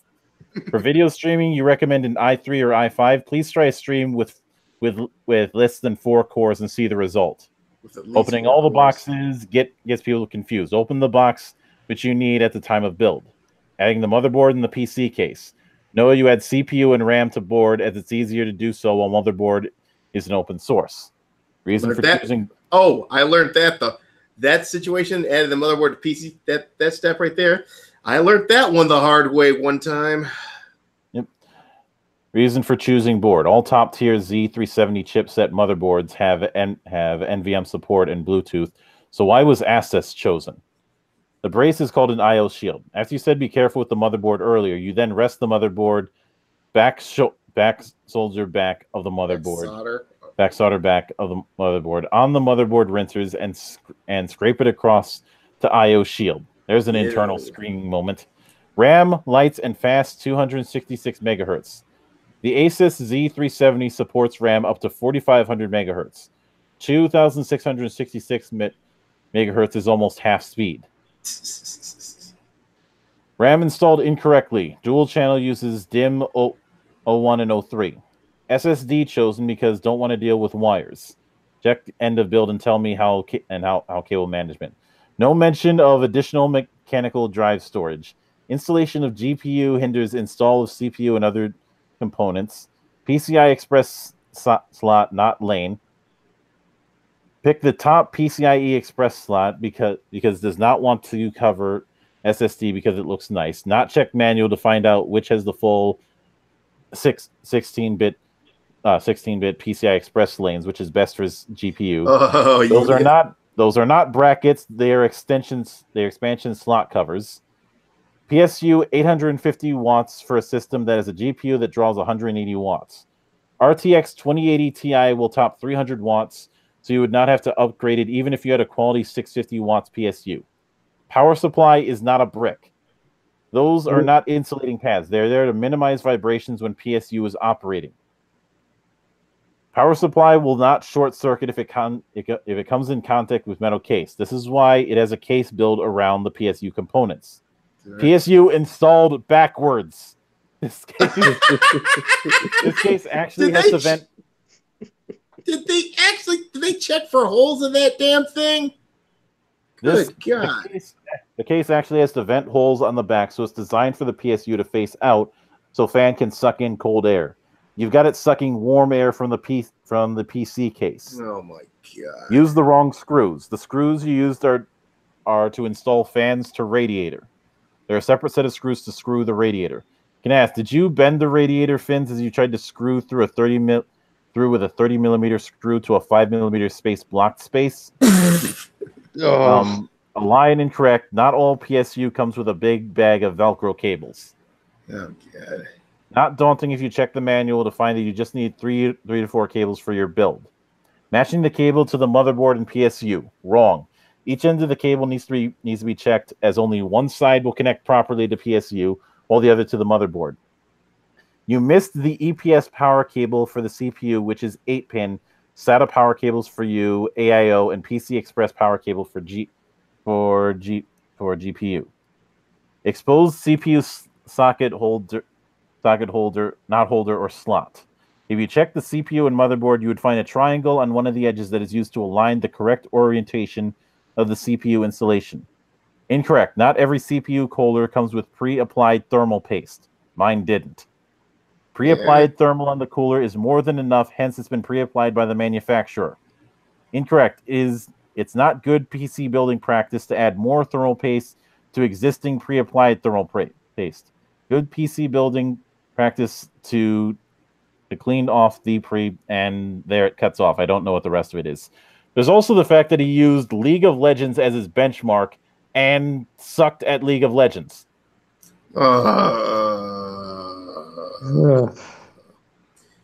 That's not the right game to use as a fucking benchmark. You know what game you should use for your fucking benchmark? Something like Doom.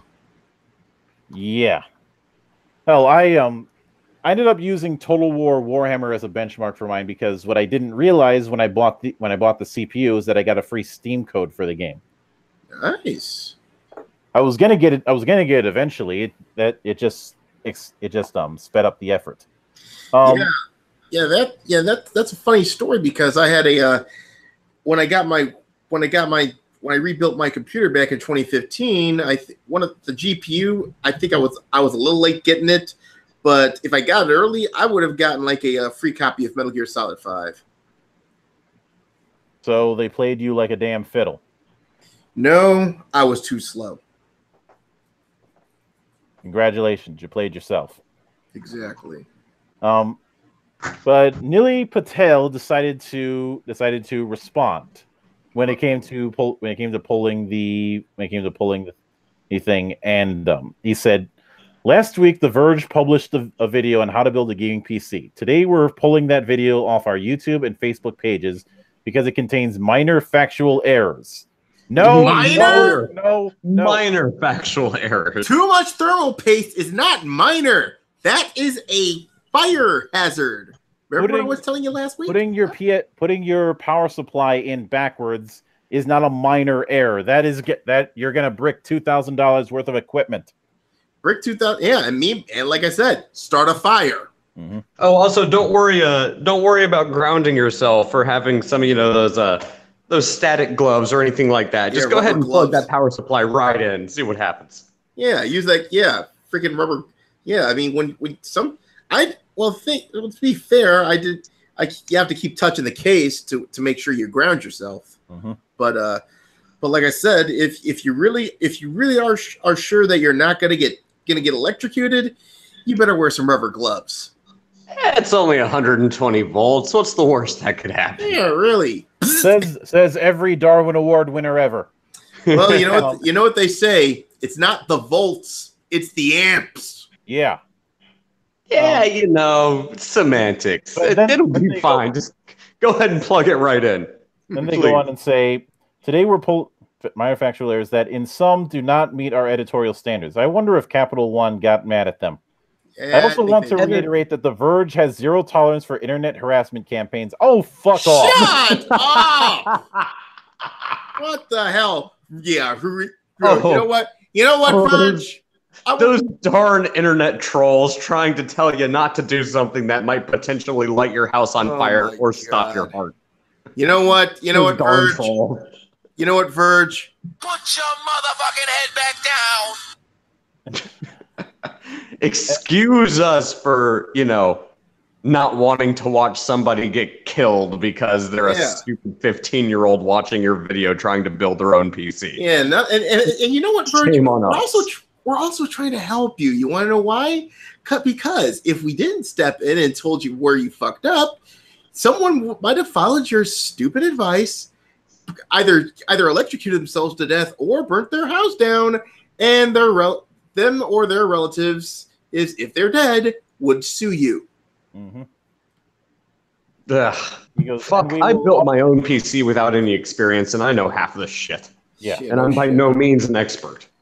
Yeah, me neither, but I just simply tapped into my years of building Gundams in order to build my PC properly. Yes. Just use apparently got more experience than The Verge over here. Yeah, all three of us. I mean, I gotta say, the one thing that really kicks me in the pants is, did you really try to use a 30mm screw on a 5mm for a fucking radiator fan? Oh my god. How? Just what? Like I said, the only thing you really need to build a decent PC is just use common sense. It's not that hard. I mean, shit, as Mildred said, it's not like you're trying to install a liquid cooler with a fucking heat sink and everything. That takes a little bit of knowledge, but it's still, for the most part, common sense. You just don't want to fuck up. But yeah, really. It's still not that difficult, It's built in a certain way so that it fits together. Yeah, they go on to say we will automatically disregard any feedback that appears to be in bad faith or part of such a campaign. Well, since that can be applied so broad, you're basically putting your fingers in your ears. Yeah, as many of you know, we are happy to engage openly with our audiences across the platforms. Then why'd you close discussion? But over the weekend, multiple people on our staff have been subject to a wave of attacks. Oh, boo fucking who? Oh, wham. Hundreds of racist attacks. Boo fucking who? Oh, wham. Racist attacks? Building computers is racist, guys. Didn't you know? On the host of our video. We will simply not listen to feedback that is associated with these campaigns or the people who direct such campaigns. We'll eventually make another R video on how to build a PC. It'll be good. See you out there. You know what? You know what? Just from hearing that, go ahead and strip those wires clean. Just plug in that power source, strip those wires clean, and just wrap your hand around them. We have a nice shiny Darwin Award just waiting for you. And on that note, I think Yep. Drink. Excuse the internet for trying to fucking, We're trying to give you some advice, and you just bitch and moan like some fucking third rate sous chef on Hell's Kitchen. Now, And again, this is common sense bullshit. Like, you guys made a bunch of really fucking stupid. I can't. Can we call these amateur mistakes? No, I these don't are not think we amateur. can. An amateur wouldn't fuck up this bad. this is Darwin Award candidacy. Exactly. Yeah, this is some pretty basic shit. Like, Oh my word. what the fuck? The Verge, go fuck yourselves. Yeah, seriously. Get out of here. But one person, Tuanster, AK, also known as Blank Space, who is the former EIC of Maximum PC Magazine and the head of hardware and PC Gamer, had wrote a response saying, "Nile, I am saddened to hear that the Verge staff received numerous online attacks, even racial ones, especially when we're all fighting to curb racism. However, I am equally disappointed at your response, which is essentially a non-apology. Here's why. The Verge published woefully wrong information, which could have been corrected by someone on the Verge's circuit team. I mean, that's what the team is for, right? Yeah. And then when the feedback poured in, disabled commenting and voting on the article's YouTube video. That means you're not open to feedback. Coupled this with a non-response at the time, it's flat out shutting off the voices that you claim matter to you. Censorship? Perhaps it's a bit heavy-handed to call it that, but that's what The Verge did. The right thing to do would have been to take down the video, especially when so many said The Verge should. Finally, your response makes no apology whatsoever. It instead diverts the narrative of what happened toward racism and online harassment. If Apple can make public apologies for haphazardly handling maps and other things, I think so too can The Verge. For publishing a user guide that is damaging advice, yes, really, damaging and not minor." Yeah, really. I mean, but seeing that this is The Verge and they're putting up another video just to show the quote unquote correct information, I will not be surprised if Fire Marshal Bill makes an appearance. We're sorry you electrocuted yourself and burned your house down with your cats and dogs inside of it. Yeah, that's a We're Darwin Award candidate if I ever heard one. Yep. Also, apparently earlier this month at a convention, there was a panel talking about High Guardian Spice. God, more of this. God damn it. Although, All right, hold on. I got some juice. It just one Roll out second. the keg. Roll out the keg, bartender. Yep.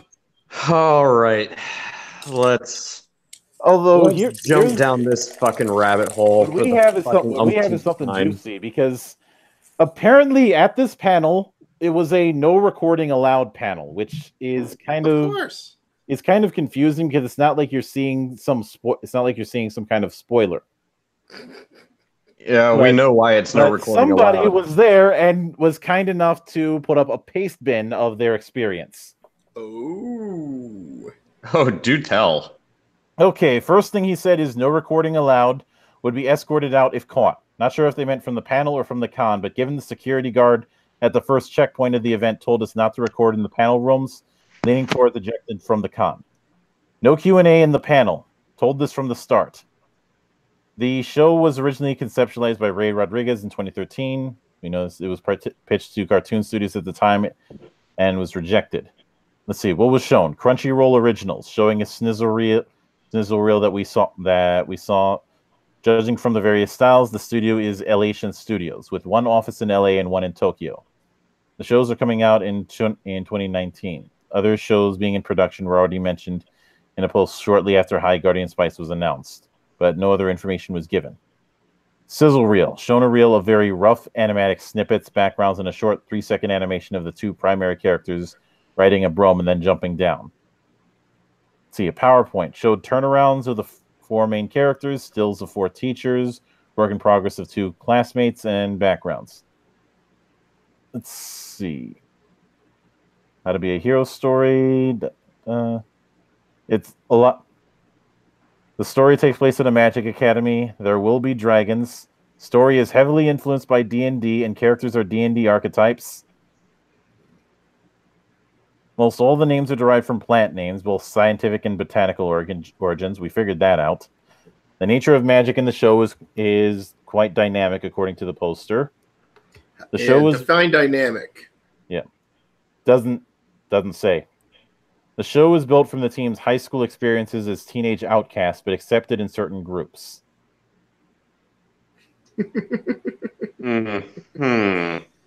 Someone said, quote, depictions aren't mean-spirited, but sympathetic. There's going to be a lot of angsty boys and a lot of angst in general. A lot of crying as well. Oh, my word. More emotional incontinence. Lovely. Internal looks at characters, but also monster punchings, they said. There will be fantasy combat sequences. Probably about as good as when Reboot Powerpuff Girls does it. Nah, it's probably even worse. Let's see. A lot of animals. Most of the animation is done by a Korean studio. Said studio also did the in-betweening animation on some Ghibli films. There will be POC and trans characters voiced by POC and trans voice actors. Oh, God. Drink.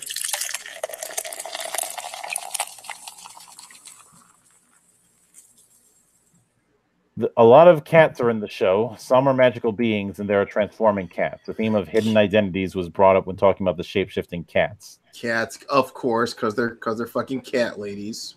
Oh wait, so are we gonna have we're gonna get QB from Madoka Magica in this? They outright said that the 4 main characters are based on classes in D&D.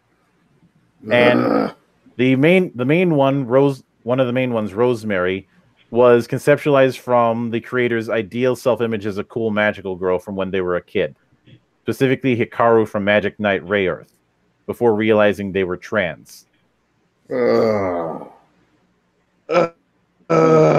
Drink. Yes. Fucking drink. I told you we were gonna need that keg.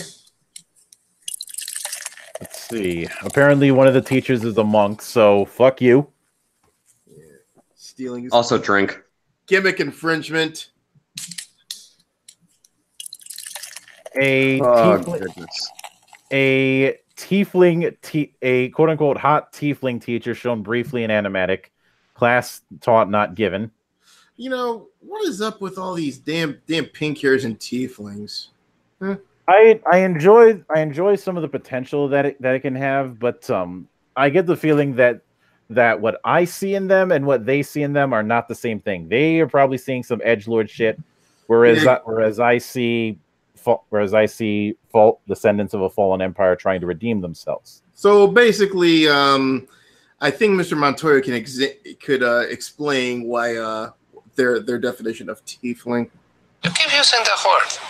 I don't think it means what you think it means. Let's see. Apparently, two male characters, Amaryllis and Snapdragon, are wait, hold on. Pause real quick. What? So, pause real quick. 2 male characters. I take that back. Amaryllis is a girl. Okay. Can you repeat the name of the second one specifically? Amaryllis. Snapdragon. Is that his Christian name? I know that there's a plant with that name, so it is going on that theme. I know there's a plant. It's a flower specifically, which is why I find it so amusing. Yep. So the question is, how do they butcher these characters? Apparently there's a pair named Aloe and Anise who are a married lesbian witch duo. Oh yeah, tokenism. Tokenism. One of them is a tanned human with an undercut and tattoos. A what? A tanned human with an undercut and tattoos. An undercut and tattoos. Did this guy just real defining characteristics right there? Yeah, can you just say that he just got out from doing a bit in prison? Lingarth is described as a cultural melting pot of a city. Oh. So basically, hey. like Chicago. Hey, by the way, no, I think San Francisco might be more accurate. But by the way, drink. Mm-hmm. Yeah. But yeah, San Francisco's a cesspool. Well, Chicago's a bit of a. It's basically like that, except there's a lot of violence. Yeah. Okay, sorry, it's not a melting pot. It's a hypodermic needle of diversity. Yeah, the funny thing is, even though there's been plenty of cities in the Gaia project that I've been developing that are very multiracial. The thing is, I never went out of my way to call any of them a melting pot. It's more of, well, it's more based on diversity of ideas because, and I told you about this before, Doku, how one of the main factions is basically essentially a group of people who said this new leader is gonna fuck us all over, so we're going independent. Yeah, it's pretty much, like I said, pretty much the same as Ronan's version of Chicago, yep. which is diverse in a way of, don't go if you're gonna end up going to a neighborhood you don't know, you better pack some heat. Mm-hmm. I gotta say, throughout all of the writing that I've done, I don't think I've ever explicitly written a novella or a novel or a short story and gone into it with the idea of, I'm gonna write a diverse city. Like, no, I don't care if there's elves, dark elves, humans, werewolves, demi-humans, fucking dragonkin, you name it. I've never gone into it with that explicit idea. It's more of just, it happens. It adds some character to the city, but the point is not for it to be quote quote diverse. Yeah, it's got to be sort of an accidental situation, not your end goal. Mm-hmm. Yeah, it just kind of happens. It adds character to it, and it makes sense at the. I mean, it's like the X-Men. If you look at the X-Men, yeah, the X-Men are diverse, but that's not the explicit intent. It's just something that kind of happens. I've ranted about this a couple times because because there's a certain false dichotomy that I've been seeing week or so, and that is the notion of games always being political. I did a bit of a thread on this on Twitter last night, and what I said was, I seem to be hearing the all games are political line a lot lately. While that's technically true, it's still a red herring. The issue is not and never will be having politics themselves. The issue is execution. When the political message is paramount, it speaks to misplaced priorities. To say that conveying the message is somehow more important than providing a good product. I'm reminded of Vince Flanders saying that people go to a site because they want to be entertained or informed. I think a similar matter can apply to storytelling. Subtext is sub for a reason. And I think Vincent Flanders, who I've mentioned before, is the guy behind Web Pages That Suck. And in that particular thing, what he was talking about is that one of the major sins that a lot of web designs make is believing that people care about your website. When people are going onto a website, they either want to be entertained, informed, or it's something related to a good or a service. So basically, no one is going to give a fuck unless you give them a reason to. Mm-hmm. Well, I think a good example of this when you say subtext and, about having misplaced intentions. For example, to take the opposite approach is, without giving too much away, because I don't want to give too much away until my book is actually released. But when it comes to dark elves, with very few exceptions, are predominantly female. They don't interact with any other kind of species, and they're isolationists. You could very much make the case that they are a matriarchy, and they are essentially an ethno-state. The reason that that they are that way is because they have a heavy distrust of everything else around them. Their survival pretty much depends on it because they can't fucking reproduce because there's no males in the society. And they don't know how to interact with other species. But that's what drives the characters. That they do not know how to interact with other species.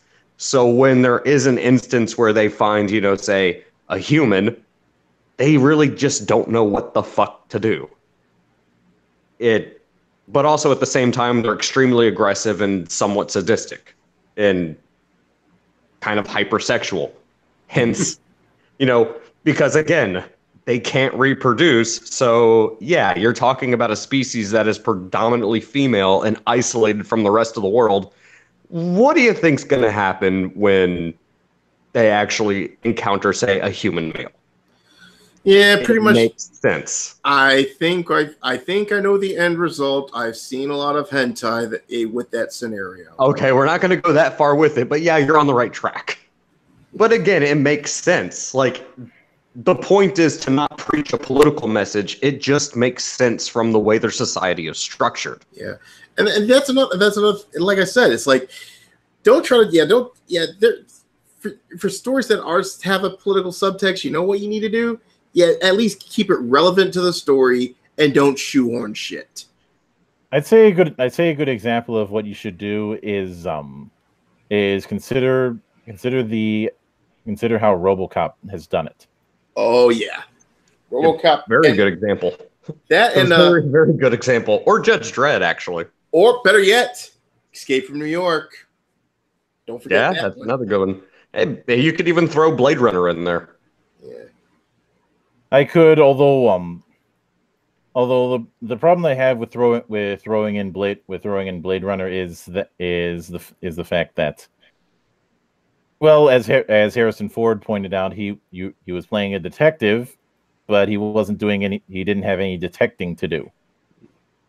And also, Blade Runner does tend to get a little heavy on the philosophical. Yeah, it's more philosophical than intriguing or anything, or noirish or anything like that. Well, I've seen,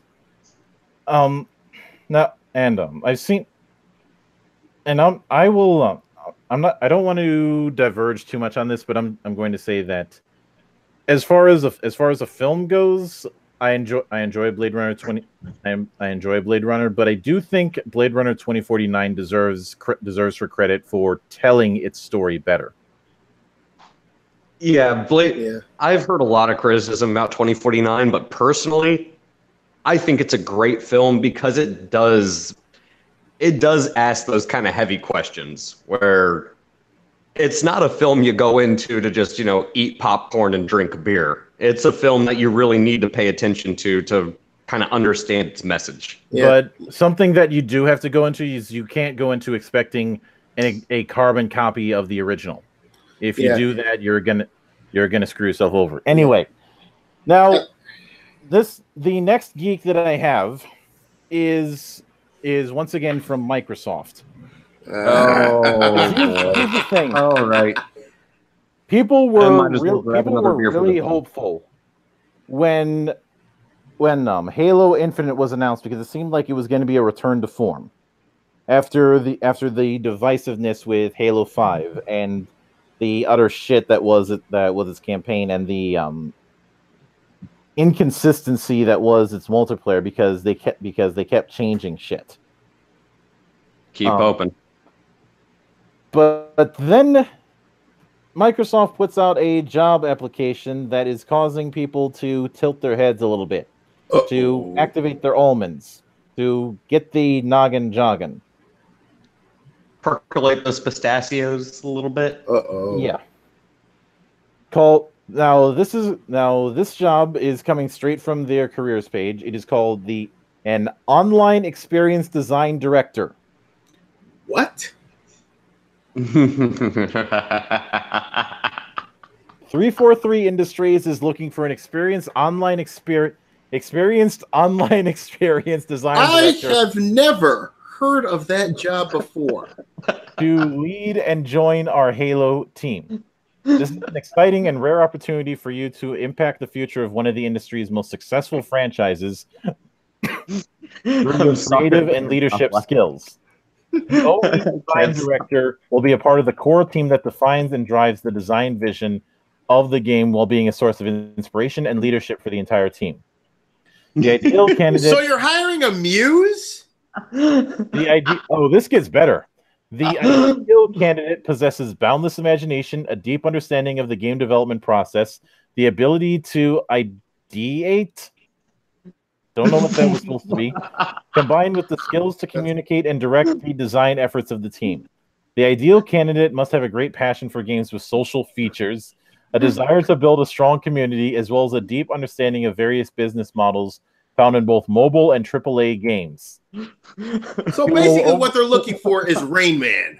You will oversee and provide vision for multiple facets of the design and its implementation. This includes progression in and out of game, microtransactions and integration of our business plan throughout the game, and finally, social and engagement features that encourage players to return again and again with their friends. I was about to ask what do they mean in and out of game, but basically, I think they just this is a fancy title for game tester. No, it sounds responsibilities. Reporting to the design manager, you will work with the other team and discipline leads to define the product's design vision and execute on that vision with excellence. You will help develop the overall direction and growth of the organization and champion the values of design among the senior leadership team. Design and deliver a AAA social experience that fosters community. Design and deliver a AAA player investment experience that focuses on our fans and their desire to express their passion for our franchise, including but not limited to microtransactions. Okay. I gotta ask. Basically, what they want is they want to hire a virtue signaling dominatrix with a whip and some thigh-high boots. Oh my fucking Christ! You know what? I want to see the prerequisites of this. Qualifications: 8+ years working in a design capacity or on at least 2+ shipped AAA titles or live services, with a focus on social and microtransaction systems as a lead designer or higher. Oh, God. Good luck! Just hire Zoe Quinn and call it a fucking day. Experience leading a design team through all phases of development from concept to ship. A deep and passionate understanding of various business models across all genres of games and beyond. Experience developing systems that engage players after they put down their controller. A comprehensive understanding of player psychology and what drives them to return to an experience. You know, I think what they're trying to do is they're trying to avoid using the D word here, because they know that's gonna be a huge red flag, and that what they're gonna do is they're gonna hire they're basically hiring a diversity commissar that isn't really a diversity commissar. No, I don't think this is a diversity commissar. I think this is a case of hiring a microtransaction psychologist. Oh, normally I would apply for this job, except I'm a cis white male, so yeah, I wouldn't make the cut either because I voted for Trump. I wouldn't make the cut because I made fun of Colin Kaepernick's playing. Can they just take this job application down and just hire Zoe Quinn and call it a day? So yeah, well, actually, don't take it down because I want to laugh at it. Better yet, hire Anita Sarkeesian. Maybe that will help. Funny you bring up Anita. Zoe's more qualified. She apparently got real butthurt over the whole thing that Ninja said a few weeks ago. Oh yeah, I heard about this one. Oh wait, I didn't hear about this. Do tell. She decided to do a bit of a mad tweet over the fact that you recall that Ninja said he's not going to stream with any women out of respect for his wife. Oh, that. So he got mad about that and accused Ninja of being sexist. Having a great marriage is problematic. You know what, Anita? You know what, saying, Anita? You dumbass pink hair. Put your motherfucking head back down. and keep it down until we ask of your opinion, which will probably be never. And now it's time for me to get to the talk that I didn't want to do. Oh boy. Creative Assembly, why don't you take a seat over there, please? You know what? Detective. Now you see now. You done fucked up, you know that, don't you? I see what I'm saying. I thought there was something, you know what I'm saying? That you done fucked up now, you know that, don't you? This is gonna be fun.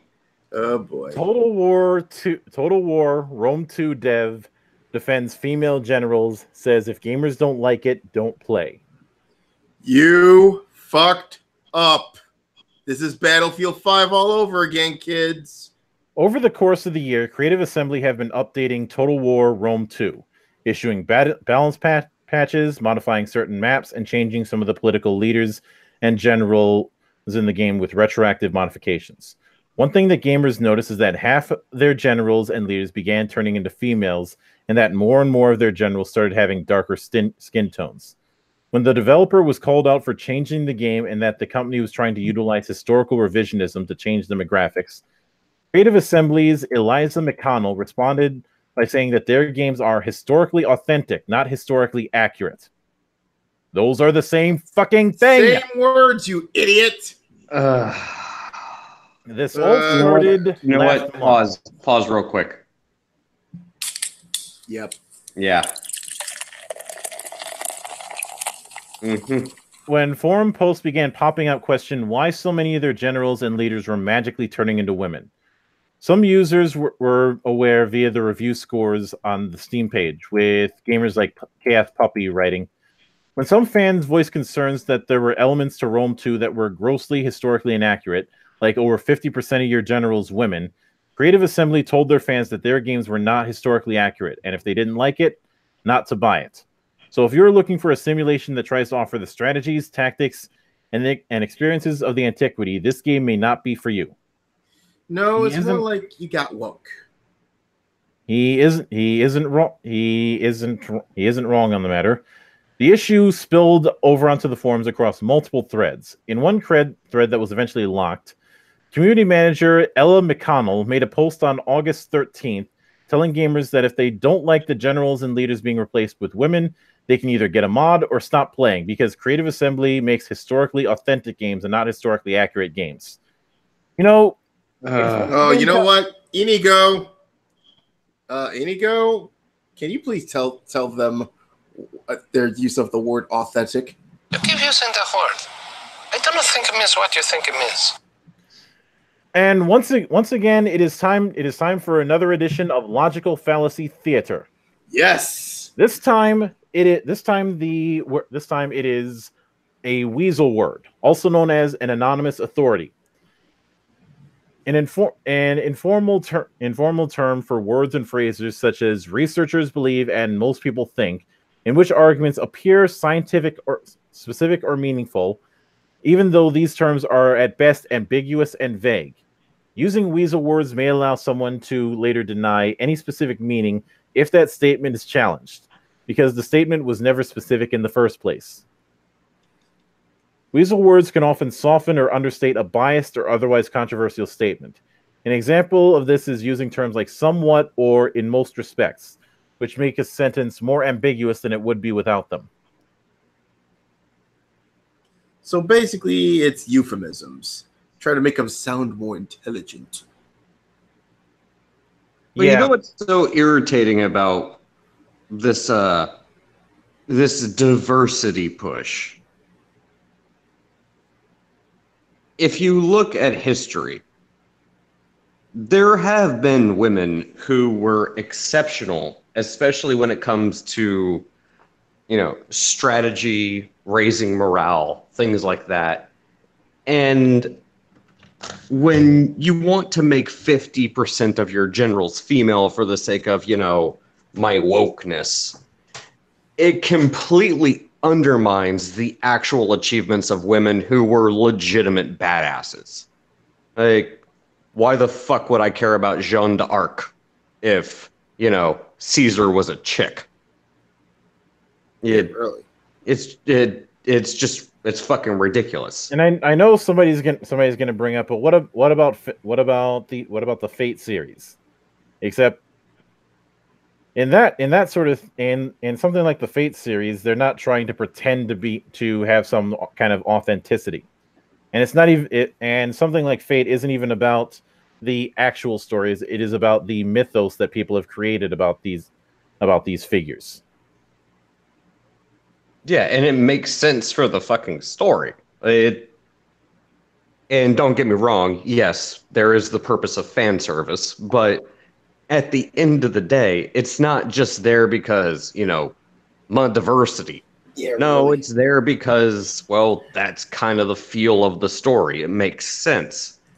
Like if I'm gonna be playing a video game that involves,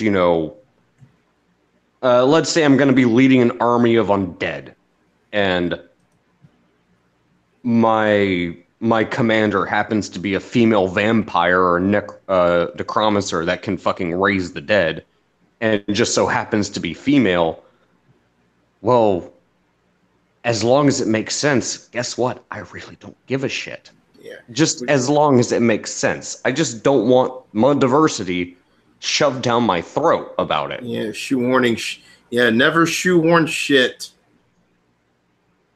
Mm-hmm. And also, if you really want to go down that route, make the female necromancer have some different capabilities than a male necromancer. Like maybe she has more of an affinity for, like vampires. Maybe she's a dominatrix, so she has a bunch of fucking zombies, and the zombies all get a bonus. Exactly. Do something to make it make sense. Like at least put a little bit of effort into it. Yeah. It's like they don't know how to create characters anymore. It's like, just throw this guy in because my vagina. Again, Yeah, I suppose that's asking too much. Going Maybe back, the male raises a bunch of fucking skeletons and they're all fucking weak as shit, but he has a fucking horde of them. The female only raises, a handful of zombies, but they're all fucking badass as fuck. They're her little concubine that going around and just turns everybody else into zombies, and the horde expands exponentially. There's a lot of stuff you could do with it that would, be unique. It would make sense. But no, let's just fucking gender swap everything. it's ridiculous. Ugh, these people. Because, like I said, if you're gonna make like a male, a female, or transsexuals, you know what? Like I said, give them something different so it makes sense. Exactly. You don't just screw it. Let's make the let's go with the necromancer example. Let's have the necromancer be able to gender swap between male and female, so whenever they gender swap, the zombies will immediately decay into fucking skeletons. Yeah. Anyways, what she decided to say was, this thread is a mess, so I'm locking it, and bans have been issued for those who repeatedly violated Steam community guidelines. I'm sure they have. Oh boy. As has been said previously, Total War games are historically authentic, not historically accurate. If having female units upsets you that much, you can either mod them out or just not play. And oh, hey, by the way, I think that's worthy of. Yep. Bartender. Oh goodness. Yeah, this is where they're going to get all sorts of shitty reviews, and then you're going to go the way of Battlefield 5. You really want to play this game. Total War Rome 2 has been out since 2013. Yeah, and has had its fair share of problems because it's Creative Assembly has had a complicated degree of consistency, whereas you've got good stuff like Shogun 2 and really good stuff like Fall of the Samurai. Sometimes you have stuff that's not quite as good, like Attila or more recently Britannia. But this latest issue wasn't associated with gameplay mechanics or performance, which has been an issue since they started using the Warscape engine, but mostly with the intent to rewrite history. We've seen other companies done this as well, with Ubisoft, who admitted they would be further rewriting history to suit their own vision, and it's probably the reason why I have not touched I think the last Assassin's Creed game I bought was Syndicate.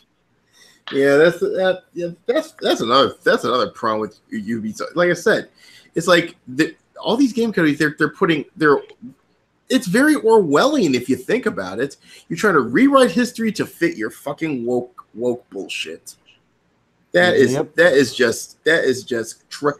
playing with fire. Yep. And since you mentioned Shogun 2, a shameful display. Yep. In one thread decrying the matter, a user responded by telling him to get the Patriarchy mod by Oatman. Oatman explains, quote, "This mod reduces the overall percentage chance of female politicians and generals. Only barbarians, Parthians, Egyptians, and Kush factions may recruit female generals. 1% to occur except for Kush. Except 1% chance to occur except for Kush was at 5%. This mod was made after some research into the frequency of women in power in the ancient age. This mod is not meant to belittle women, but an attempt to historically put them in their societal role at the time. Female generals are non-existent for many factions, and female politicians are incredibly rare. There are few known instances of a woman leading armies, with only a few more examples of women in political power, usually through marriage. The combination of Creative Assembly's ideologically driven patchwork and the fact that they were involved with the Red Shell fiasco has not boded well for their user review ratings, and Total War Rome 2 has dropped from a mostly positive rating to a mixed rating, with more and more gamers becoming disgruntled both with privacy and political invasion of their entertainment. Yep. Now, fortunately, it's almost like if you pitch a game based upon historical accuracy and you renege on that, then you kind of piss people off. Imagine my shock. Yep. See what comes of getting woke, you asshole? And you mean when you get woke? What go broke? What follows that? Get woke, go broke. Drink. We're getting exactly better at it. And now for one simple fact of life. Frank Oz did nothing wrong. I agree. Like I said, Bert and Ernie are just good friends. I think what they're trying to do is they were just different colored muffins that had to be good buddies. So why queer them up? As far as Frank, let's see, Frank.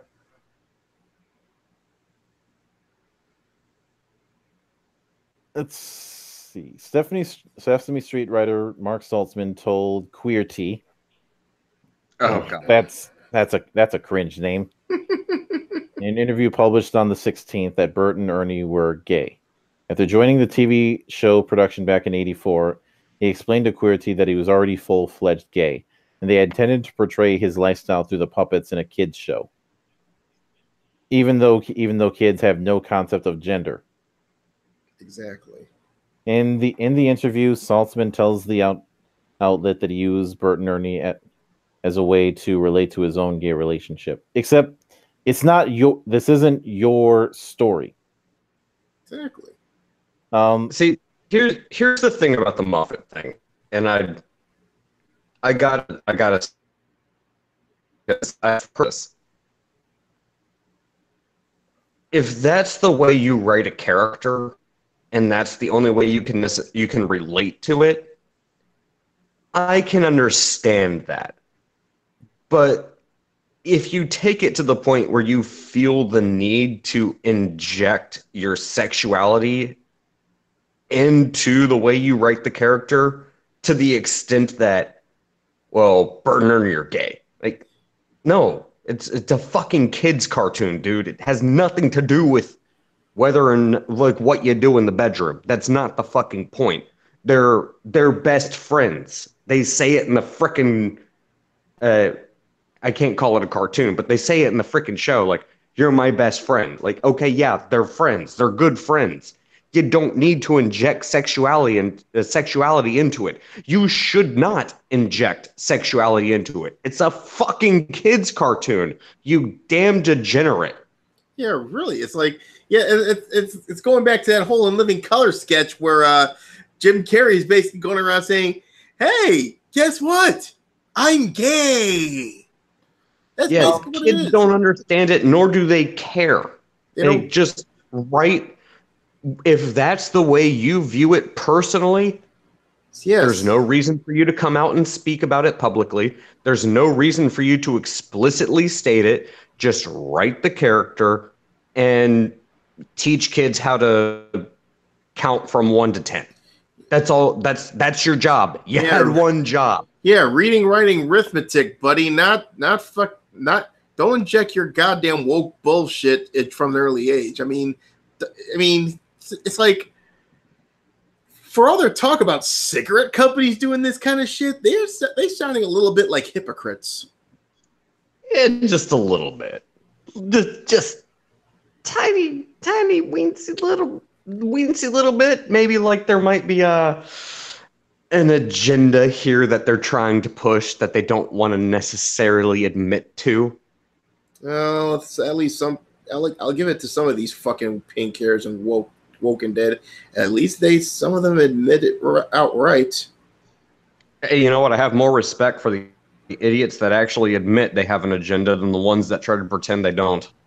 Yeah. But again, trying to inject sexual indoctrination and normalizing, and I'm not going to go as far as to say I would consider it sexual deviancy. If that's the way you roll, that's the way you roll. You know what? I don't care. I have my own personal opinions on it, but trying to normalize it and make it so that how should I say? If you try to normalize it to the point where you're actively, essentially at this point in time, if you're talking about something like Sesame Street, you're trying to teach children who don't understand sexuality, period, because they're too young to understand. They haven't even fucking gone through puberty. Let's indoctrination. Let's drop the whole notion of this. It's propaganda. It's agitprop. This is an exercise in vanity, both vanity and very, very high degrees of insecurity. Because if you are you so uncertain of yourself that the only way you can cope is to have a mirror around you constantly. Like I've said this before, if you reduce the whole of a character to just their orientation, that is a very, very sad existence. Yeah, but really. Frank Oz had now. First off, a spokesperson for Sesame Street had said no, that's not the case. Since their response was they were created to teach preschoolers that people can be good friends with those who are very different from themselves. And then Frank Oz got in it and said, it seems Mr. Mark Saltzman was asked if Bert and Ernie are gay. It's fine if he feels that they are. They're not, of course, but why that question? Does it really matter? Why the need to define people as only gay? There is much more than a human being than just straightness or gayness. Boom. Yep, well said. Right. Very well said. Nail on the head right there. Yeah, you are not. Of course, exactly. the cats had to come out. Oh my God! They're lucky it isn't me that they were dealing with. You know, that's the thing that I actually, as much as it irritates me, I will say I do find it very, very sad when I look at individuals who can only define themselves by their ethnicity, their religion, their sexual orientations. It's like that's the extent of you as a person. That's it. Yeah, that's a really sad existence. I mean, that would suck. Yeah, I mean, how different? Yeah, at this point, where you have to ask them, how different are you from clan members? And that's the reason I hate identity politics. It's also the reason I hate when people walk around and it's like, oh, well, you're a black dude, you're a white dude, you're a transgender, you're bisexual. Like, you just lump everyone into these bubbles. It's like you don't see any more worth in people besides that. And let alone the people that actually go along with it. That's all you see in yourself. Like, that's self-deprecation to an extreme. Self-deprecation and basically flamboyant vanity. Yeah, it's that would be a horrible existence. I don't know how. I can't imagine trying to exist in a world like that where everybody is just, literally 1984 and just, you're gay, you're black, you're white, you're Hispanic, you're this, you're that. It's like, no, you have no other defining characteristics outside of, your quote quote identity. Yeah, that's the problem. Fuck that. No, that's bullshit. Yeah, reopen the freaking nut houses because we got too many of them running around. Although, I mean, it's crazy and it's sad. That's why I can't even be mad at the people who decided to try and who decided to try and. I remember that there was one person who ganged up on Frank Oz, and I had simply said, "What? Since when was it a requirement for inclusion to be so arrogant?" Oh, and that's the other thing that's so crazy about it is they're so quick to say, oh, well, you're this ism or that ist, you're this kind of phobic or whatever. But at the same time, okay, let's say I'm a gay man. Yeah, no one knows my sexuality. Let's say I'm a gay man and I don't like straight people. Does that make me any better than a gay person who doesn't like straight people? Where does the double standard end? It doesn't with them. Like I said, it's like I said, they're caught up in their vanity. They're caught up in their emotional incontinence. It's like, how can you fix these people at this point? Well, the thing is, why should I even judge someone based upon what their sexual preference is? How does that affect me? Yeah, I'm not going to bed with them. Why should I care? Yeah, you know what? But of course, I have a way we can fix these people.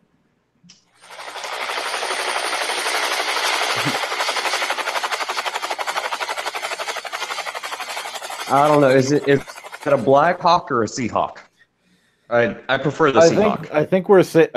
Unfortunately, I think we're saving those bullets for that one Oh, that's helicopter rotors, man. Yeah, but I think we're saving the helicopter for that one wolf guy who Oh God. No, we're not getting. Okay, we are going to get on that topic of conversation since you brought it up. But let's save that for the final event because that's one hell of a good show. There's nothing I can't go over that any more thoroughly than Jim did, and all I have to say on the matter is, brothers, get me the flamer. Oh, are you talking about? Are you talking about the? Load up the fucking Prometheum. Load up the Prometheum. We've got some exterminatus. Are you? And this is not going to be. This is not going to be orbital bombardment. This is going to be boots on the ground. Are you talking about that video he did on the what's King of the Wolf? Mm-hmm. Oh my word! Yeah, that bullshit. I was like, oh my god. Yeah. Before we get too off topic, I just want to say this because this is somewhat relevant to the whole identity politics bullshit and everything that falls under that umbrella. I don't necessarily care about what you want. I don't care about how you want to or how you're going to make it happen. You can give me the most charismatic speech. You can give me the Obama treatment. Give me the most charismatic speech you possibly can, telling me what you want, what future you foresee. Or you can give me the Bernie Sanders treatment. Give me the most idealistic kind of fucking bullshit that you can spew out of your mouth. I don't care about any of that. What I want to know, how are you going to make it happen? Is it even possible? With all of these individuals, they don't know. Yeah, not only that, absolutely no idea. Not only that, what answer they can arrive at except for bloodshed. Yeah, they have no clue. It's like, well, I want this kind of future. I want to do this. I want to make this happen. Okay, how? How are you going to do it? Is it going to fuck me over? Because if it does, I don't know. Yeah, because like I said, if it does fuck a decent amount of people over, I would say 10%, 15%. If it does that, it's gonna fail. And that's the thing. You know what? I'm actually gonna pull up something real quick because I think you guys will find this entertaining. And this is kind of off topic, but relevant. So, an unpopular opinion. If you can't afford your student loans, you don't need the newest iPhone. Some of the responses. Unpopular opinion. Student loans shouldn't exist. Education should be free. Teachers should be paid by the federal government. Well, let's unpack that real quick. Let's unpack this. Student loans shouldn't exist. Well, you should bring that up with Fannie Mae, Ginnie Mae, and Freddie Mac. That's the government. Oh, by the way, it's not free. That's taxpayer funded. Education should be free. Well, guess what? We have a thing called public education. Still taxpayer funded. Still crap. Teachers should be paid by the federal government. Guess what? Public education? They are. What's your fucking point? I'm not going to be paying federal fucking taxes. 10 cents of my dollar is not going to some asshat in Berkeley to get a gender studies degree.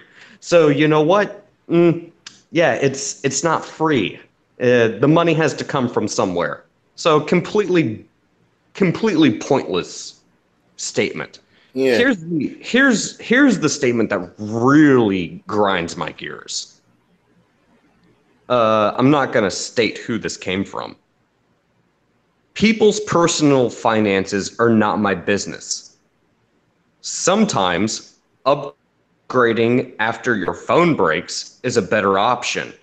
Sometimes people don't plan to be able to make their student loan payments. Sometimes people need a smartphone for their work, regardless of which it's business. Well, guess what? If you're due to have a quote smartphone, which pretty much all are at this point in time, your job will provide you with one. And if you're saying, oh, if you don't plan on being able to make your student loan payments, well, yeah, that applies to pretty much every debt that you have. Bankruptcy exists for a reason. Yeah, but the problem with student loans. Oh, by the way, problem with student loans though is you can't bankrupt out of them. Yeah, and oh, by the way, here's the other thing, and this is the big clincher for me. This is what really irritates me about this argument. If you're talking about federal funding, that means taxpayer funded. What do you? That means I'm working and I'm paying income and sales tax to fund your bullshit. So you know what? It kind of is my business at that point. And not only that, it's like, you want to know the reason why we have a student loan problem? It's because of the same government that you want to shoulder all the fucking cost of the education system. Yeah, it's not free. You're going to school, you're getting your fucking smartphone, and whatever federally funded bullshit you can fucking possibly squeeze out of the state based on taxpayer dollars, i.e., also known as me working my ass off and paying fucking taxes so that you can get some fucking shit. It kind of is my business. So unless you want to forego that, you know what? If you want to take out federal tax, If I'm not paying taxes, you're right. It's not my business. But until that happens, it is my business. It's my money. It's my money that the federal government is taking and deciding to allocate to whatever the hell it is you're doing. So yeah, it's my business. Now, we do that covers all of the geeks, but we do have a main event that I've held in the back burner because I relish any opportunity I have to take a shit on Polygon. Oh, this will be fun. But I think before that happens, we should do our customary 5 minutes. All right. Yeah, because I gotta go. In that case, let me grab a beer because sure as shit, I think I'm gonna need it. All right, 5 minutes. Yep. Let's do it. Oh, damn it. Hold on. Here we go.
All right.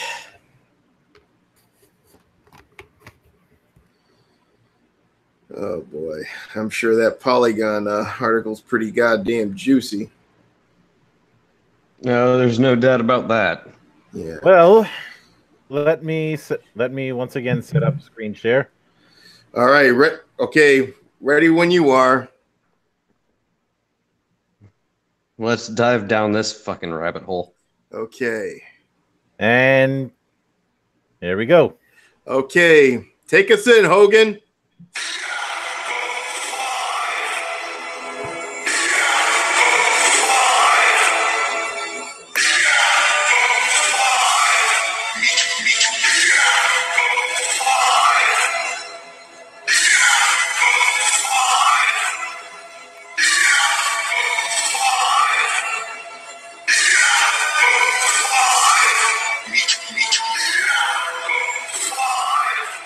Oh god, we're on Overwatch again? Not quite. Oh, loot boxes. Yep. Said one Overwatch to get rid of loot boxes. It might get more expensive. Oh, bullshit. And Daniel Friedman. You know what? Before we do this, let's have a gander at this guy's Twitter. Oh, yes, Dan please. Friedman 81. Looks like a normie. It looks like he looks like Spanos. Oh, and by the way, fuck you, Spanos. Fuck you, Spanos. Let's see. Oh, he's got TDS. Talking about the whole Kavanaugh thing. I have paid as little attention to that as possible because it just seems like a giant nothing burger. And it's become a nothing. I mean, come on. In CNN, they had like a panel of women that were talking about the whole Kavanaugh thing, Everybody does not believe his accuser. Honestly, if you want, I can sum it up for you very quickly and very easily. Go for it. So when it comes to the whole Kavanaugh accusation, this woman comes out 32 years later stating that Kavanaugh attempted to, quote, quote, rape her, tried to take her clothes off, take off her one-piece bathing suit, her words. When you look at the therapy session, well, she doesn't even mention Kavanaugh in the original session. Feinstein sat on this for 3 months while Kavanaugh was going through his confirmation hearing. Why wouldn't you bring that up during the confirmation hearing? Gee, I wonder. Yeah. Now they bring it up at the 11th hour. And the other thing, this is beyond the statute of limitations. So that means you would have to have gone through a civil court, filed a civil suit to bring this up. Then she doesn't want to testify. Then she wants to testify, but only if there's an FBI investigation. And now the newest allegation is, oh, she'll go ahead and testify, but it's going to be on Thursday when they were supposed to have a vote on Wednesday. They're not even trying to hide it at this point in time. Yeah. The entire purpose of this is to delay it until the midterms. Stall until That's after exactly the what they're trying to midterms. do. This is bullshit. And that's the whole thing that they're trying to do. This whole thing is a delay. Everyone can see it, and everyone can see it. Yet the freaking Judiciary Committee decides to keep playing this dog and pony show. And this is what nobody is talking about, but is very apparent. They're trying to delay this because once Kavanaugh gets on the bench, there is a very, very, very real risk that once he is on the bench and the midterm elections are done, Trump is going to force the Mueller investigation to declassify all of their information, and everything is going to come out. And they're terrified of that prospect because it's going to show the general public, specifically the normies, people who haven't been paying attention to this and only watch Fox News and CNN, that the whole thing's been bullshit. And oh, by the way, Comey, Mueller, It turns out the whole thing's a goddamn coup attempt. Yeah, Rosenstein. What's the other one? This is. I think I've gotten the picture here. Yeah. So I'm going to quash that now. But Daniel Friedman, I'm going to have to knock points on him for trying to reference Mr. Plow. No, you do not deserve. You do not deserve the Simpsons reference. But he says, "Oh boy." Loot boxes continue to be a divisive issue in gaming. I recently wrote an article. Let's see, comparing Overwatch's loot boxes to the boxes in Destiny 2. I argued that the Overwatch system was priced more fairly, and that the rules governing Overwatch's box contents were less stingy and predatory than the Destiny 2 boxes. I concluded that games that sold cosmetics from loot boxes should follow the Overwatch model. On paper, I'm not going to disagree. This is a case of being right on a technicality, but wrong in the spirit of the argument. Yeah. This position seemed controversial to some. Even if Overwatch boxes were less awful than Destiny boxes, many readers objected to praising Overwatch's system at all.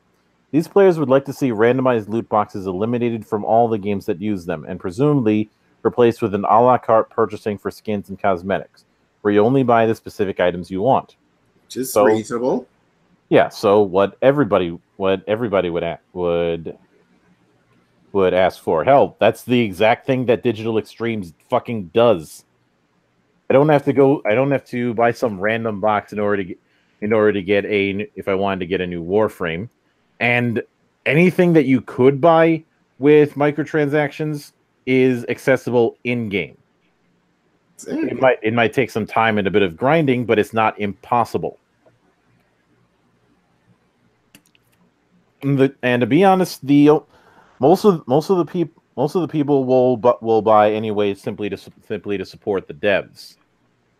In that particular case. Plus there was that whole Switch thing that they had for Kubro skins that they took out when somebody had turned the thing way too many times than they had anticipated. It was in that documentary about Warframe. Anyway, regulators and government authorities in some places agree. Blizzard recently disabled loot box purchases in Belgium after regulators there decided loot boxes are analogous to gambling. However, Blizzard has offered several skins you can purchase directly in the past few months, and they've all been very expensive. And if these skins are any indication,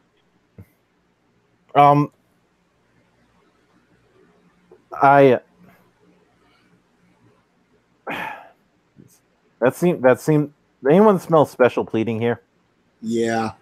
Let's see. And if these skins are any indication, collecting cosmetics under an a la carte system in Overwatch would likely be more expensive than getting them out of randomized loot boxes. Please show your work, you idiot. Citation needed, please. Mm-hmm. This is how it all breaks down. The reality of what it costs to collect everything may not be what you expect.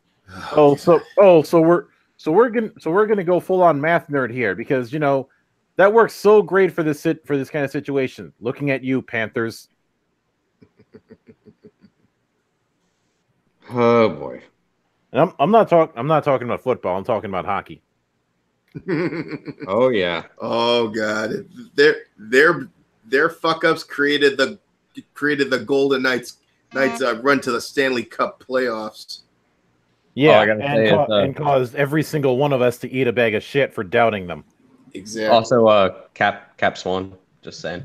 Yeah, I know. Go Caps. I'll let him have it because you've had to put up with Caps giving you pain and anguish for decades. Yeah, I'm happy.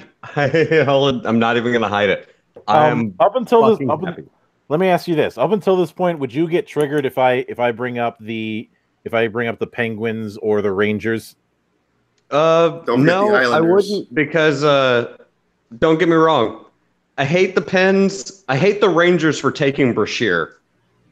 But the Rangers, I don't care. The Pens, screw them because their fans are obnoxious as shit. Fuck the Bruins, fuck the Flyers.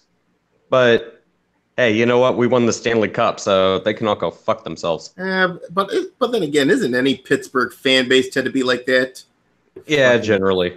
I will say this though. I will say this. The Golden Knights did play very, very well. Mm-hmm. Yeah. They're a solid team. I'm happy the Caps won. I'm a Caps fan, obviously. Oshie, Ovechkin,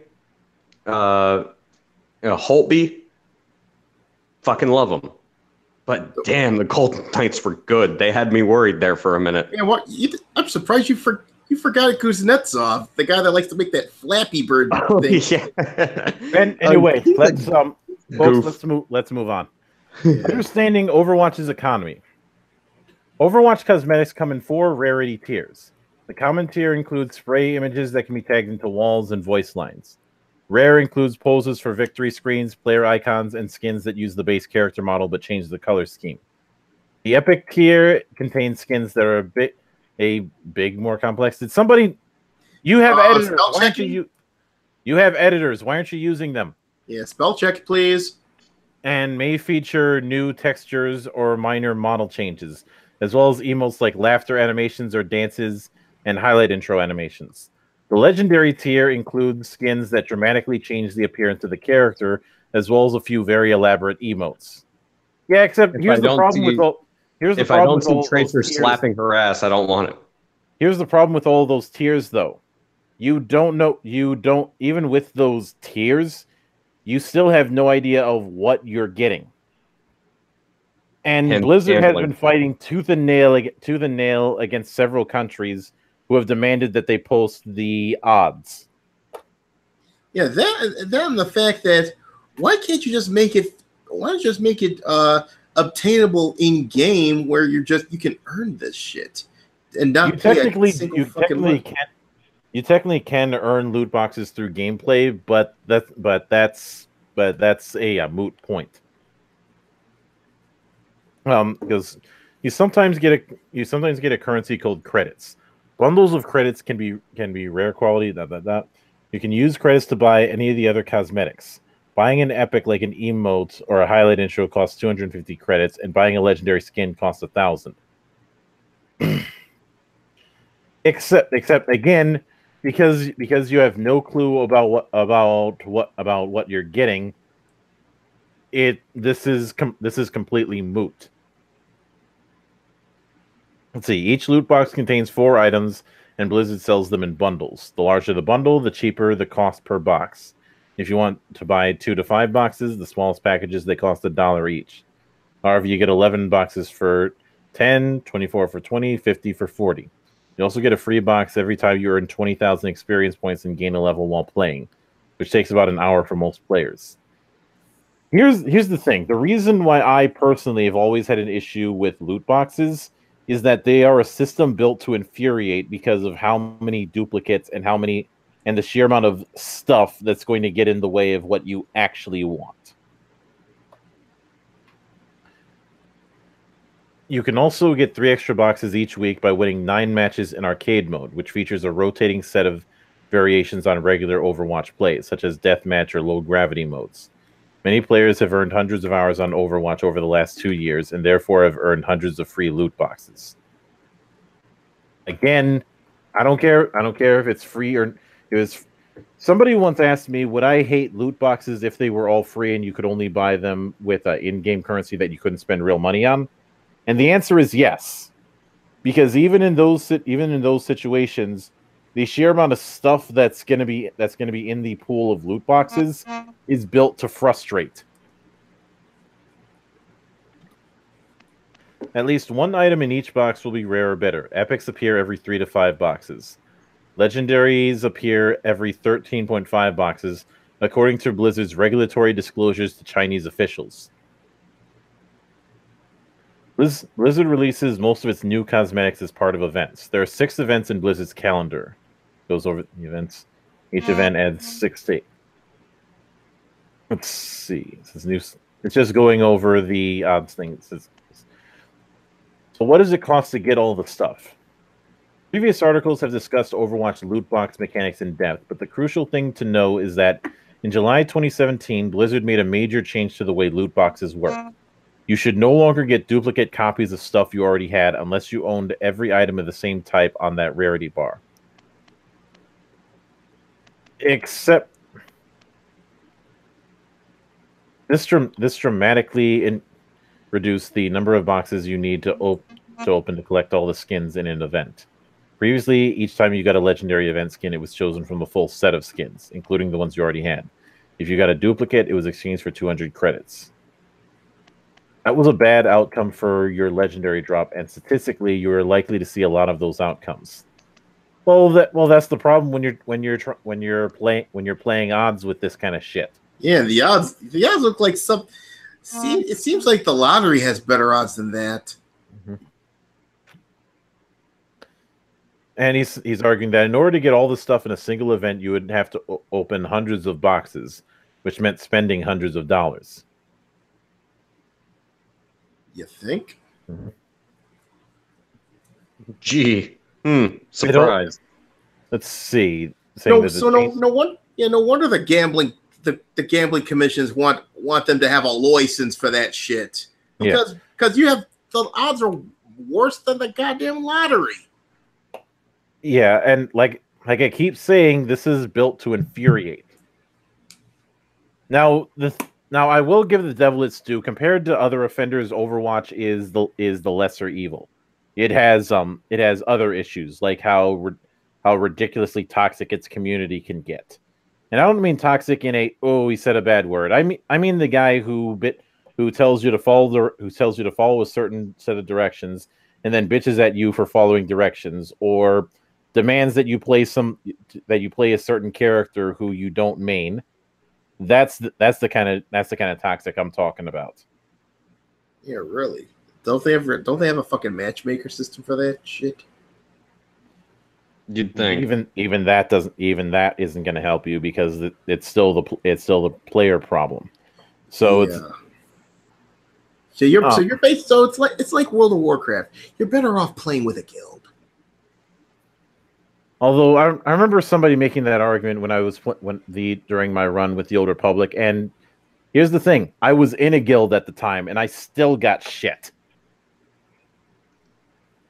Anyway, so does the loot box system are intrinsically opaque and complicated? Well, gee, I wonder why. All the math and mechanics are hidden from view, and most players' interactions with them are driven by emotional responses rather than assessments based on the underlying math. Are you saying that everybody who's complained about loot boxes is just being emotional? Really?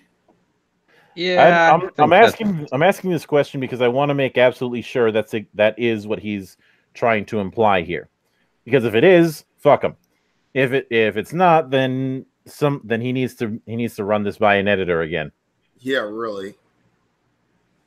This guy's just well, he's not sounding like a pink here, but he sure as hell sounds like an idiot. Sounds more. You know what? I take that back. Not an idiot. A shill. He's saying that when they made the update to loot boxes that because of that whole emotion thing that the loot boxes have changed, but that things are better now, quote unquote. Which definition, please. Yeah, by whose standards? Well, I guess by that logic, the Cleveland Browns are technically a better football team because they finally won a game. Well, at least Baker Mayfield was kicking ass, so we'll see what happens. It's still the fucking Browns, and keep in mind it was over. They hadn't won a game in over 600 days. Yeah, good point. At least they got free beer. I think that's a coping mechanism for Browns fans. Anyway, the boxes start to look pretty good when comparing the current loot box system to likely alternatives.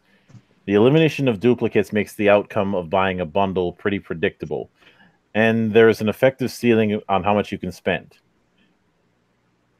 Except, a $40 bundle of 50 event boxes will usually get you 4 or 5 of the event skins, most of the lower tier cosmetics, and around enough credits to buy another skin. Yeah, but who's gonna blow $40 on a bunch of loot boxes when they could buy a whole new damn game out of this? Yeah. Idiots. Yeah, I'm guessing idiots. Mm-hmm. Yep. Or people with too much money that don't know what to do with it. Yeah, got too much idle prototypical cash. Overwatch whale who wants most or all the cosmetics probably spends about $40 on each event for a total annual spend of $240. So let me stop you there. Whale. Where did I heard that term before? A certain Martin Scorsese film that came out in 1995. I forgot what the name of that movie is. I don't know. Oh, that's right. Casino. Mm-hmm. So they're basically using casino terms for this shit. Yeah. No wonder the damn gambling regulations is coming down on them. I mean, are you really surprised though? Yeah, he's saying that $480 is the most you could spend before you'd run out of stuff to collect. Bullshit. And even if that is the case, again, consider what else you could spend your entertainment dollar on for $480. I could go to a big convention for that kind of money and get the VIP treatment. I could put that money into getting artist commissions. Mm-hmm. And they're saying no one is going to lose their rent or burn through their college fund buying Overwatch skins. How Bullshit. You know, much you want to bet on that? Nope. Clearly he's never met people with an actual gambling addiction. Yeah, he's never. Yeah, he needs to go to like Gamblers Anonymous or something. That's a bet I would be willing to make because Papa needs a new pair of shoes. Yeah. Is that a pun? Yep. Perhaps. And he goes, here's what a la carte looks like in Overwatch. Blizzard has now offered Overwatch cosmetics a la carte for cash, or a currency that can be bought with cash 3 times. The first batch was the Overwatch League team skins. Oh yeah, that esports league that you keep fucking up because you keep getting your players into micro controversies and throwing one player under the bus for saying things that were politically incorrect. Of course. And breaking rules that make absolutely no sense.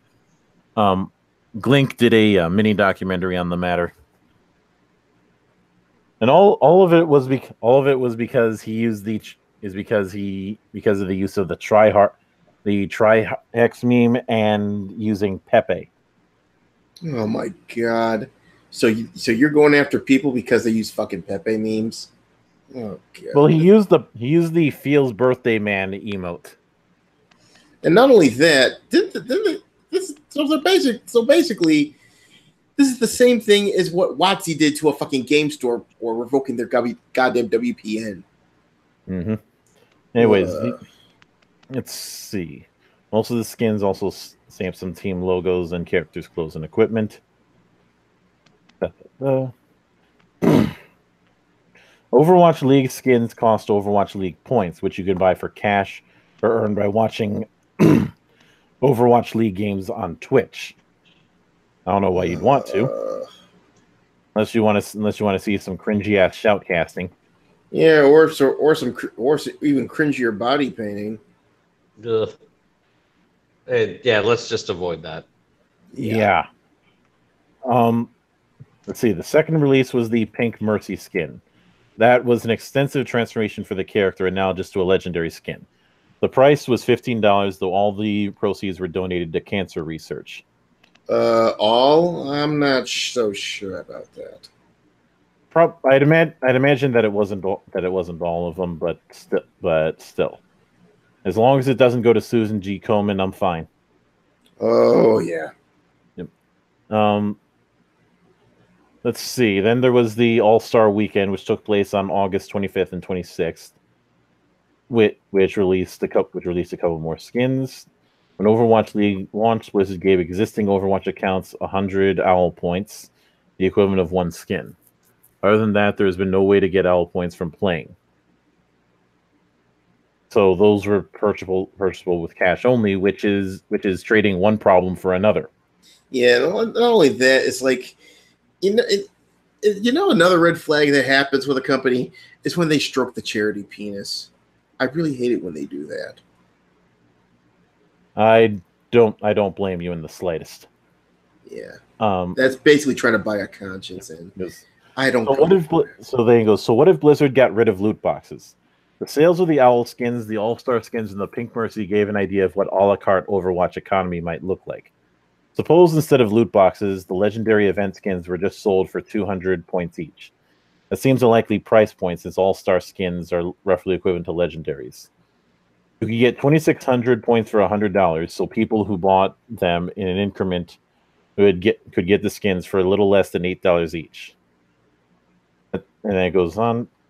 It's likely that an a la carte system wouldn't have as many freebies. Giving you occasional loot boxes to open tempts you to spend money so you can open a bunch of loot boxes at once. Yeah, and that's why people aren't happy with this. Exactly. But games that sell cosmetics a la carte have historically been more restrained with their giveaways because freebies don't drive sales under that system. Again, it's like, the reason why. Yeah, but the problem is you're not spending spending money hand over fucking fist trying to get the same item, yeah, that the items are going to cost a little bit more, but you only have to spend it once. Except if you're going to go that route, then answer me this: how come League, as far as I know, does even though they have their own Funbucks currency, which is one issue that I have with, and the Funbucks thing, that's a term I stole from Bunny Hop. But the issue and the thing is, if that's the case, then where does that put League? Yeah, you can buy skins directly. At least when I played, you could. I haven't played in a while, not just because of the wokeness, but because because I got sick of all the changes that they were doing for their own sake. I mentioned this last week. Yeah. He goes, the 330 price also doesn't account for all the event goodies that are not legendary skins. It's possible that in a system that didn't need stuff to fill loot boxes, things like sprays and voice lines might not be premium items at all. You just get them by default, or they might be gated behind in-game achievements. What's wrong with that? It's be a bit more of an incentive to go for those achievements. I mean, it's well known that people love the chase. That's why high scores are a big deal. That's why you had a bit of a community regarding Devil May Cry about who can get the most style points in a given run. That's why you have speed running. Mm-hmm. Let's see. It goes, who would win and who would lose? There are some kinds of players who come out ahead in this kind of market. The first is the $480 loot box spender who buys everything and plays little. But I don't think many people like this exist. You don't have any evidence on the matter, so you can't really comment on that. Most players might be willing to spend that much money on Overwatch, also play the game often, thereby earning a bunch of free boxes and obliviating the need to spend that money. The other kind of player who would do better under this system is the casual or occasional player that likes skins and would like to get one or two specific skins from some of the events, but does not play enough to earn the credits to get them for free. So that's what it's all about, huh? Filthy casuals giving them their shekels. These players are not going to spend 30 hours playing during an event to get a bunch of extra boxes, and they'd prefer to pay $20 for the 2 skins they want instead of buying a bundle of 24 loot boxes and getting a bunch of other random stuff. I suspect this is a sizable group of players. You know what? That whole 24 loot boxes thing, maybe that wouldn't be an issue if there wasn't so much to frustrate, or if they didn't post the odds that they gave to China. Those are a smokescreen. Yeah, that's bullshit. Because they did the odds of tiers, not the odds of actual items. Yeah. However, players who aren't as concerned about the randomness because they want to collect most or all the cosmetics would probably end up worse off under an a la carte system. And heavy players who get a sizable percentage of the cosmetics out of free loot boxes would also be significantly worse off, since developers that run a la carte stores for in-game cosmetics rarely give away freebies. Loot boxes remain unpopular among many gamers, but Overwatch's system is a lot less horrible than many of those we've seen in other games. And based on what we've seen of Blizzard's a la carte skin pricing, it's likely that many enthusiast players would wind up spending more money for getting less loot under alternative systems. Look, the only reason that they spend that much money is because of the fact that it's randomized and built to frustrate. Yeah, really. And the big problem that I have with this is that the entirety of his argument is based around one thing and one thing only: analytics. Bullshit. Yeah, exactly. So the question I ask of this idiot is this: is Blizzard paying you? I don't know, but when I read this, it reads like something I would read by a market analyst at work. And they some of these and most of these analysts don't know jack shit. Well, what they know is numbers, but the problem with looking at only numbers is that you're missing half of context. And as I've said, context is king. Exactly. But even though we didn't get to enough drinking, and the article wasn't quite as good quite as juicy as I was hoping. It's nice to see Polygon is still being Polygon. Yeah, This wasn't a pink hair buzzword filled screed, but you can tell this guy's obviously shilling, and it's like, at this point, now I'm starting to get a clear picture why these idiots are in the gaming industry. It's not because of love of the industry. You know what they're trying to do? They're trying to keep that golden goose from laying those eggs, but eventually they're going to kill that golden goose. And guess what happens? Those leeches will be gone. Well, look at all the people who fled when the speculator bubble burst. Yeah, exactly. You think they gave a shit about comics? No. Nope. Yeah, and like I said, that's what's good. And I think that's why I think if the loot box situation comes to a head, a crash is going to happen. Yep. But I think that will do. I think that will do it for tonight. Yeah. Hey, Doku, you got anything to add to this?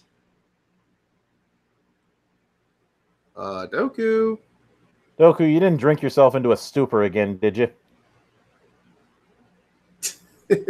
No, I'm here. I just realized I had myself on mute. Yeah. No, I really don't have anything to add to this aside from the fact that it's the same shit we always see when it comes to just media in general. It's just people shilling because they don't want their paychecks to dry up. Yeah, well, you know what? But like I said, with it, once it gets to the point where these game companies are going to need a license to do this kind of practice, you know what? I really don't give a fuck if some of them go belly up. They deserve to, because they make shitty games. They're basically bilking their goddamn customers. You know what? They deserve to go the way of the dodo. Oh, don't get me wrong. I want to see them go belly up because A, they deserve it, and B, I think it would be fucking hilarious because I want to point and laugh. But yeah, just like Telltale, remember? Yeah, this shit is just like, all right, write your nonsensical bullshit. See how many people actually fucking, especially gamers. Who reads this shit besides gamers? And I don't think even gamers read this garbage. I think it's a bunch of self-important pink hairs that they're trying to since they got found out, they're trying to pretend that they're one of us. Now they're going to try to fleece them, you know? Again, it goes back to a lot of other shit. The body painting, everything else. It's all a fucking money game to these assholes. They're just trying to they just don't want to actually work for it. Well, and that's the whole thing. They co-opt these kind of industries because they use it as a sounding board. That anyone that you see that's currently in comics that's fucking here's the test. Go on to somebody's Twitter. Look at how frequently they post. If they post at least 10 times a day, I will bet you money they're not a gamer. They're not a fan of comics. They're not a fan of anything. You know what they're a fan of? Being a fucking activist. That's what they are. They just use the hobby as a way to... they use it as a sounding board. They don't give a flying fuck. They don't give a shit. Yeah, they don't care about the industry. They don't care about the medium. They don't care about the source material. They don't give a flying fuck aside from, hey, all you gamers, all you comic nerds, all you board gamers, all you D&D fans, all the Magic fans. Hey, listen to my political activism bullshit. Yeah, you know, like I said, when the check comes due and the fucking thing crashes, what the fuck are they gonna do? And besides, I can tell you exactly what they're gonna do. They're going to blame the patriarchy, sexist, misogynist, toxic fans, all that kind of crap. They're going to blame all of that bullshit. And then they're going to do exactly what fucking Heather Ontos did and go work for, some random off the wall fucking company because it pays the bills. Yeah, and like I said, and what's going to happen in the future is you're starting to see that with Comicsgate. You're starting to see with all these Comicsgates guys, with Ethan Van Sciver and John De La Rose. You know what's going to happen? They're going to create their own. They're going to create their sort of separate industry, and they're going to sell well. They're going to try to. And some of these idiots, they figured, oh shit, we might as well surrender and get in there. You know what they're going to do? They're going to tell them to fuck off. Not to mention, I know that some people will say, well, all they're going to do is make comics. They're not going to be able to have any sort of crossover appeal. To that I answer the following. So there were three people who could be classified as independent in their field. And they decided that they were going to run a show without major support from any larger company in their venture. And 1 year later, after the bet was made, what we got was a venue, and what we got is the Sears Center being filled out with 11,000 people. That event was all in, which is probably going to go down as the best wrestling pay-per-view this year. There you go. You're going to see and like I said, it's happening in wrestling. Yeah, it's happening in each of these industries because if you the landed elite in all these industries, they have completely lost touch. Well, that's the whole point. Is like with a lot of these people saying like, oh well, you're not going to have any potential, blah blah blah. It's like literally the only thing we want. Like, I just want to read a comic that's good. I don't want heavy-handed politics. I don't want one-sided bullshit. I don't want to be preached to. I just want to read a good story. Is it really that difficult? The short answer is no, it's not. But these idiots can't remove themselves from their own political tribalism. And that's what's destroying the industry. And that's why Ethan Van Sciver, diversity in comics, everyone that is being shit talked by quote professionals, from comic books, Hollywood, the video game industry, take your fucking pick. These idiots don't realize if I want politics, I'll go watch CNN or Fox News. Exactly. It's not the reason I buy politics or buy comic books. It's not the reason I play video games. If I want politics, I'll go to a political source. If I'm buying a comic book, I want something entertaining. If I'm playing a video game, I want something entertaining. These morons don't get that. And the fact that they're being showed up by people who can literally, using, Indiegogo, Kickstarter, GoFundMe, can just destroy them. Because, at this point in time, you don't need a publisher. As long as you have a decent enough social media presence, promote your shit, do it on your own. You'll get plenty of people that will back you.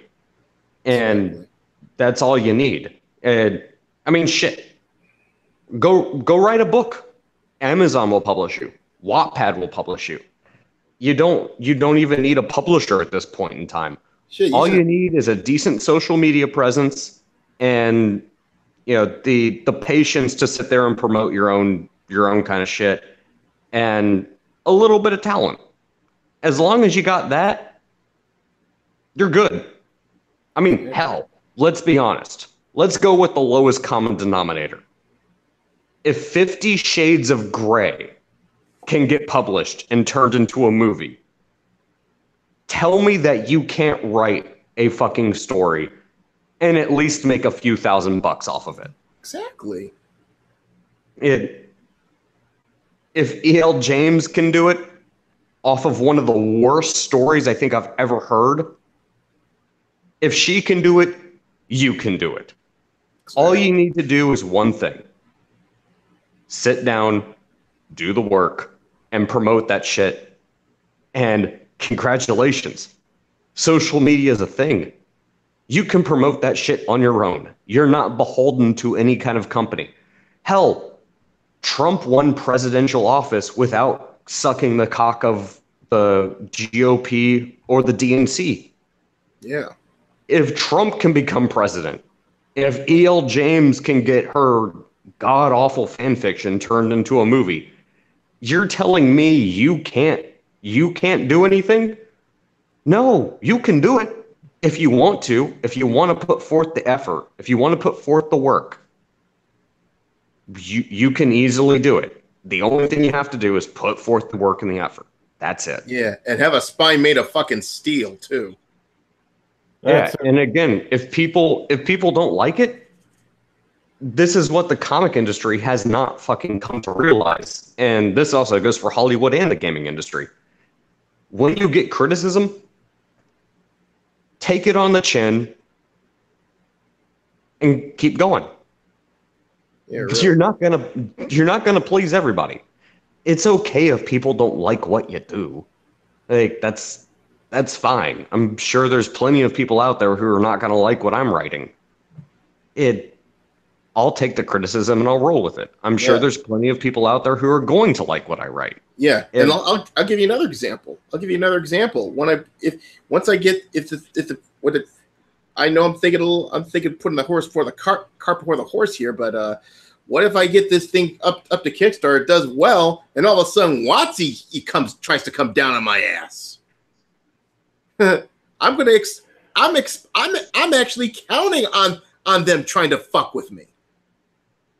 Well, again, that's the thing that I'm already prepared for this because I know with the interaction between Dark Elves and humans in my story, people are going to look at it and be like, oh, are you pro-feminist? Are you anti-feminist? Blah, blah, blah. It's like, I already know that's going to come up.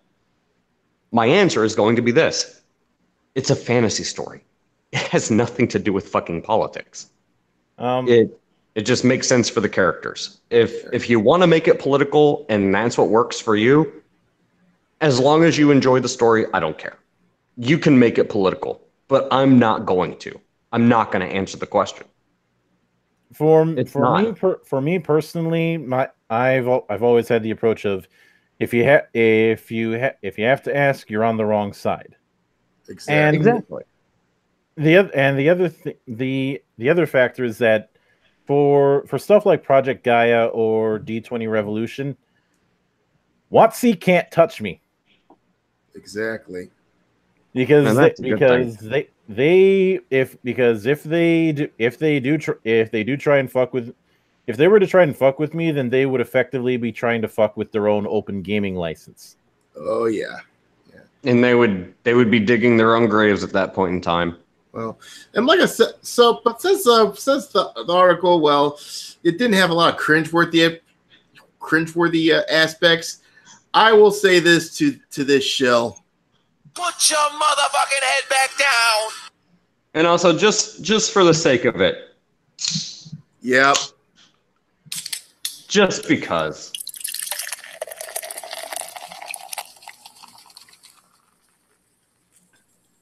Oh, yeah, definitely. But that's what a lot of people don't realize.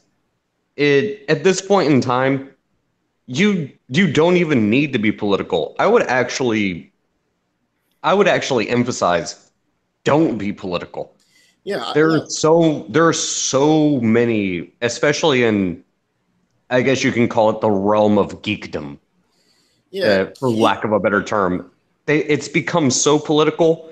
If you really want to be successful, don't be political.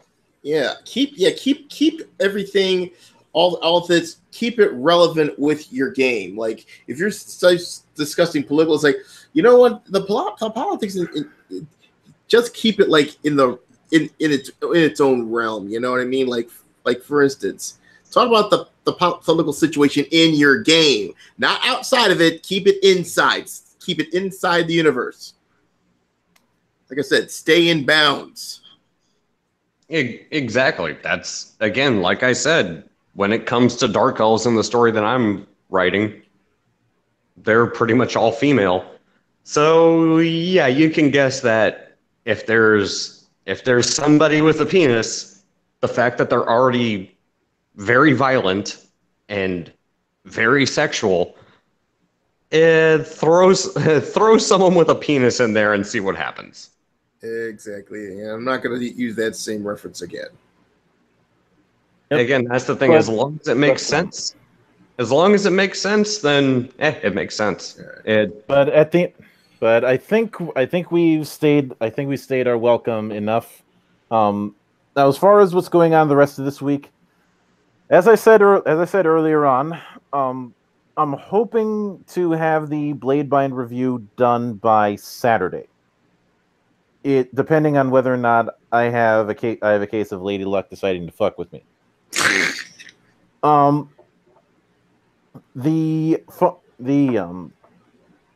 The next stream that I'm gonna be on is of course my Wednesday thing, and we're starting Doomsday Dawn using Pathfinder Woke Edition. This will give me an excuse to bust out a intro creator I had in the background. So at least the opening credits are a nice little nod to Stranger Things. In fact, I might show you guys the intro I came up with a bit later on. Yeah. But until then, when we come back next Sunday, and hopefully have more of the usual gang. And I need to find a way to pester Carbine so he shows up more often. Yeah, because like I said, because I say should we do a part 2 of our prospective employee evaluations next time? I'm on the fence about it.